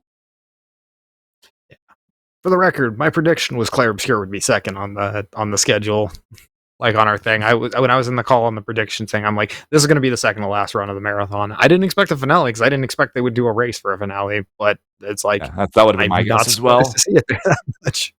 So, if you're wondering what I would have guessed for the finale, I didn't actually have an idea on that one, so I'm not going to say that. But it was like Pokemon Gold and Claire Obscure to me were like, these are going to be like. Okay, I probably got that wrong. I said Pokemon Gold would have been like Pokemon Gold and Claire Obscure would have been like second and third. I don't remember exactly which of the two I said where, but I'm like, these are going to be second and third to last runs of the marathon. So I was almost right. But yeah, so we're getting our last little shorty with Elder Scrolls 2, going into the 1, 2, 3 punch of Pokemon Gold, Final Fantasy Tactics, 2 classic, nostalgic late 90s, early 2000s RPGs. And then finally ending on Expedition 33 with our super boss percent glitchless expert race between Vita and 01337. It's going to be a fantastic marathon full of all sorts of great games of all sorts of different subgenres and styles. We've got quite a lot of variety to Limit Break these days. You're not hurting for like finding something that interest you, even if you're not even like a super big RPG fan, there's bound to be something on this schedule that tickles your fancy. So y'all have any closing thoughts y'all want to say? Make sure get those volunteer submissions in. Again, like the marathon really happens because we have an awesome slate of volunteers that help. Like it's such an awesome schedule. Again, it's always so much fun to be able to review this and to kind of be brought in for just have the opportunity to talk about all these games and be passionate, nerd out with two good friends is always such a joy. And yeah, the committee puts so much time into these schedules as well, and so much work. Like it really shows, from someone that like we spend a lot of time reviewing full submission lists and everything else. We've done it over the years so many times. Like we know the amount of work they put in on these lists, and it's always so exciting to see the final list come together. Like Spike said, it feels like the day where they actually post who gets what role and everything else. The auditions are over. It's really neat. So. Yeah, my closing thoughts are going to just be thank you for having me. And I think there is a lot of value in having this type of show. It's just fun to get to gas up. So many cool runs here. And, we talked about the games, Final Fantasy VIII, Kingdom Hearts 2, Earthbound, Super Mario RPG, yada, yada. There was a lot of really, really cool stuff that you don't know what these games are. You don't know the names of them, you never heard of it. And I always tell you in a speedrun schedule, when you see those games, that means they're just cool. Because they had to beat out all the other games that no one had ever heard of, and a lot of games that people have heard of to get in the schedule. So make sure you check it out. Watch a healthy amount of the marathon, and make sure you donate this May. It's going to be a really good event, and there are so many absolute bangers. Congrats again to the Limit Break staff and the games committee for putting together another banger schedule. And congrats to everybody who got in. You're going to put on a damn good show. No, I'm not. Besides you. No. Besides me. No, all these great runners. I'm just sitting. We're not gonna pretend to have imposter syndrome for a gag. No, I'm excited. I'm excited for you're gonna kill a run on the schedule. I even said like there's a run on this schedule I'm like more excited for than my own specifically because of that attachment. And it's like definitely just check out the marathon. Got a lot of great runs. We have incentives. We didn't even cover a lot of the like big ones. There's all kinds of like super boss incentives to donate for, funny costumes, player names, which there's a lot of interesting like stories behind various different player names. There's a couple of player names I think I'm gonna see if I can try and snipe. And in case a lot of good ones. Anyways, that'll do it for us. Thank you all for watching. How did we go over 4 hours for this one? Appreciate it. If you stuck around or y'all head out too much. I do want to remind everybody we do have some other events coming up on the calendar. Tomorrow we have the Mega Man Star Force 1, 2, and 3 relay. It's going to be a lot of fun. Really exciting. Those games are getting their re-release very soon. Getting those showcased. The Mega Man RPGs are something that a lot of people really, really enjoy. So, getting to see all of those back to back to back will be a lot of fun. Week after that, there's Final Fantasy Tactics Advanced, which is a game that I think, that was my first FFT game. It's a game I have a lot of fondness for. I'm really excited to see where that game has been because I haven't checked in on it in years and years and years since, our mutual friend Jay Hobbs messed with it way back in the day. So I'm excited to see what that looks like. So a lot of great stuff on Limit Break between now and the actual marathon as well. So definitely don't, there's a lot going on Limit Break that's not just the marathon or the three of us nerds talking about the marathon, so definitely stay tuned there for that. Yeah. We appreciate y'all watching. Check out any of the upcoming events. We still got plenty on the docket before the event itself. And then once it comes time for RPG Limit Break, please, we appreciate any shout outs you can give us on social media. We appreciate your donations, of course. But just being a part of the stream is, part of this community. Last thing, we do also, if y'all maybe a little late on this one, but yeah, if you want to help us out, support RPG Limit Break as an event, we do have merch. We do have you can subscribe to our channel. That subs and bits go during the off season and they all go to the go to help us putting on events, help us expanding on our equipment, help us, basically make RPG Limit Break happen. So we appreciate y'all for sticking with us. And yeah, we're going to get out of your hair and let you enjoy the rest of your weekend. Good morning, good evening, and good night. Much love to y'all. And yeah, stay tuned and check out the event in May.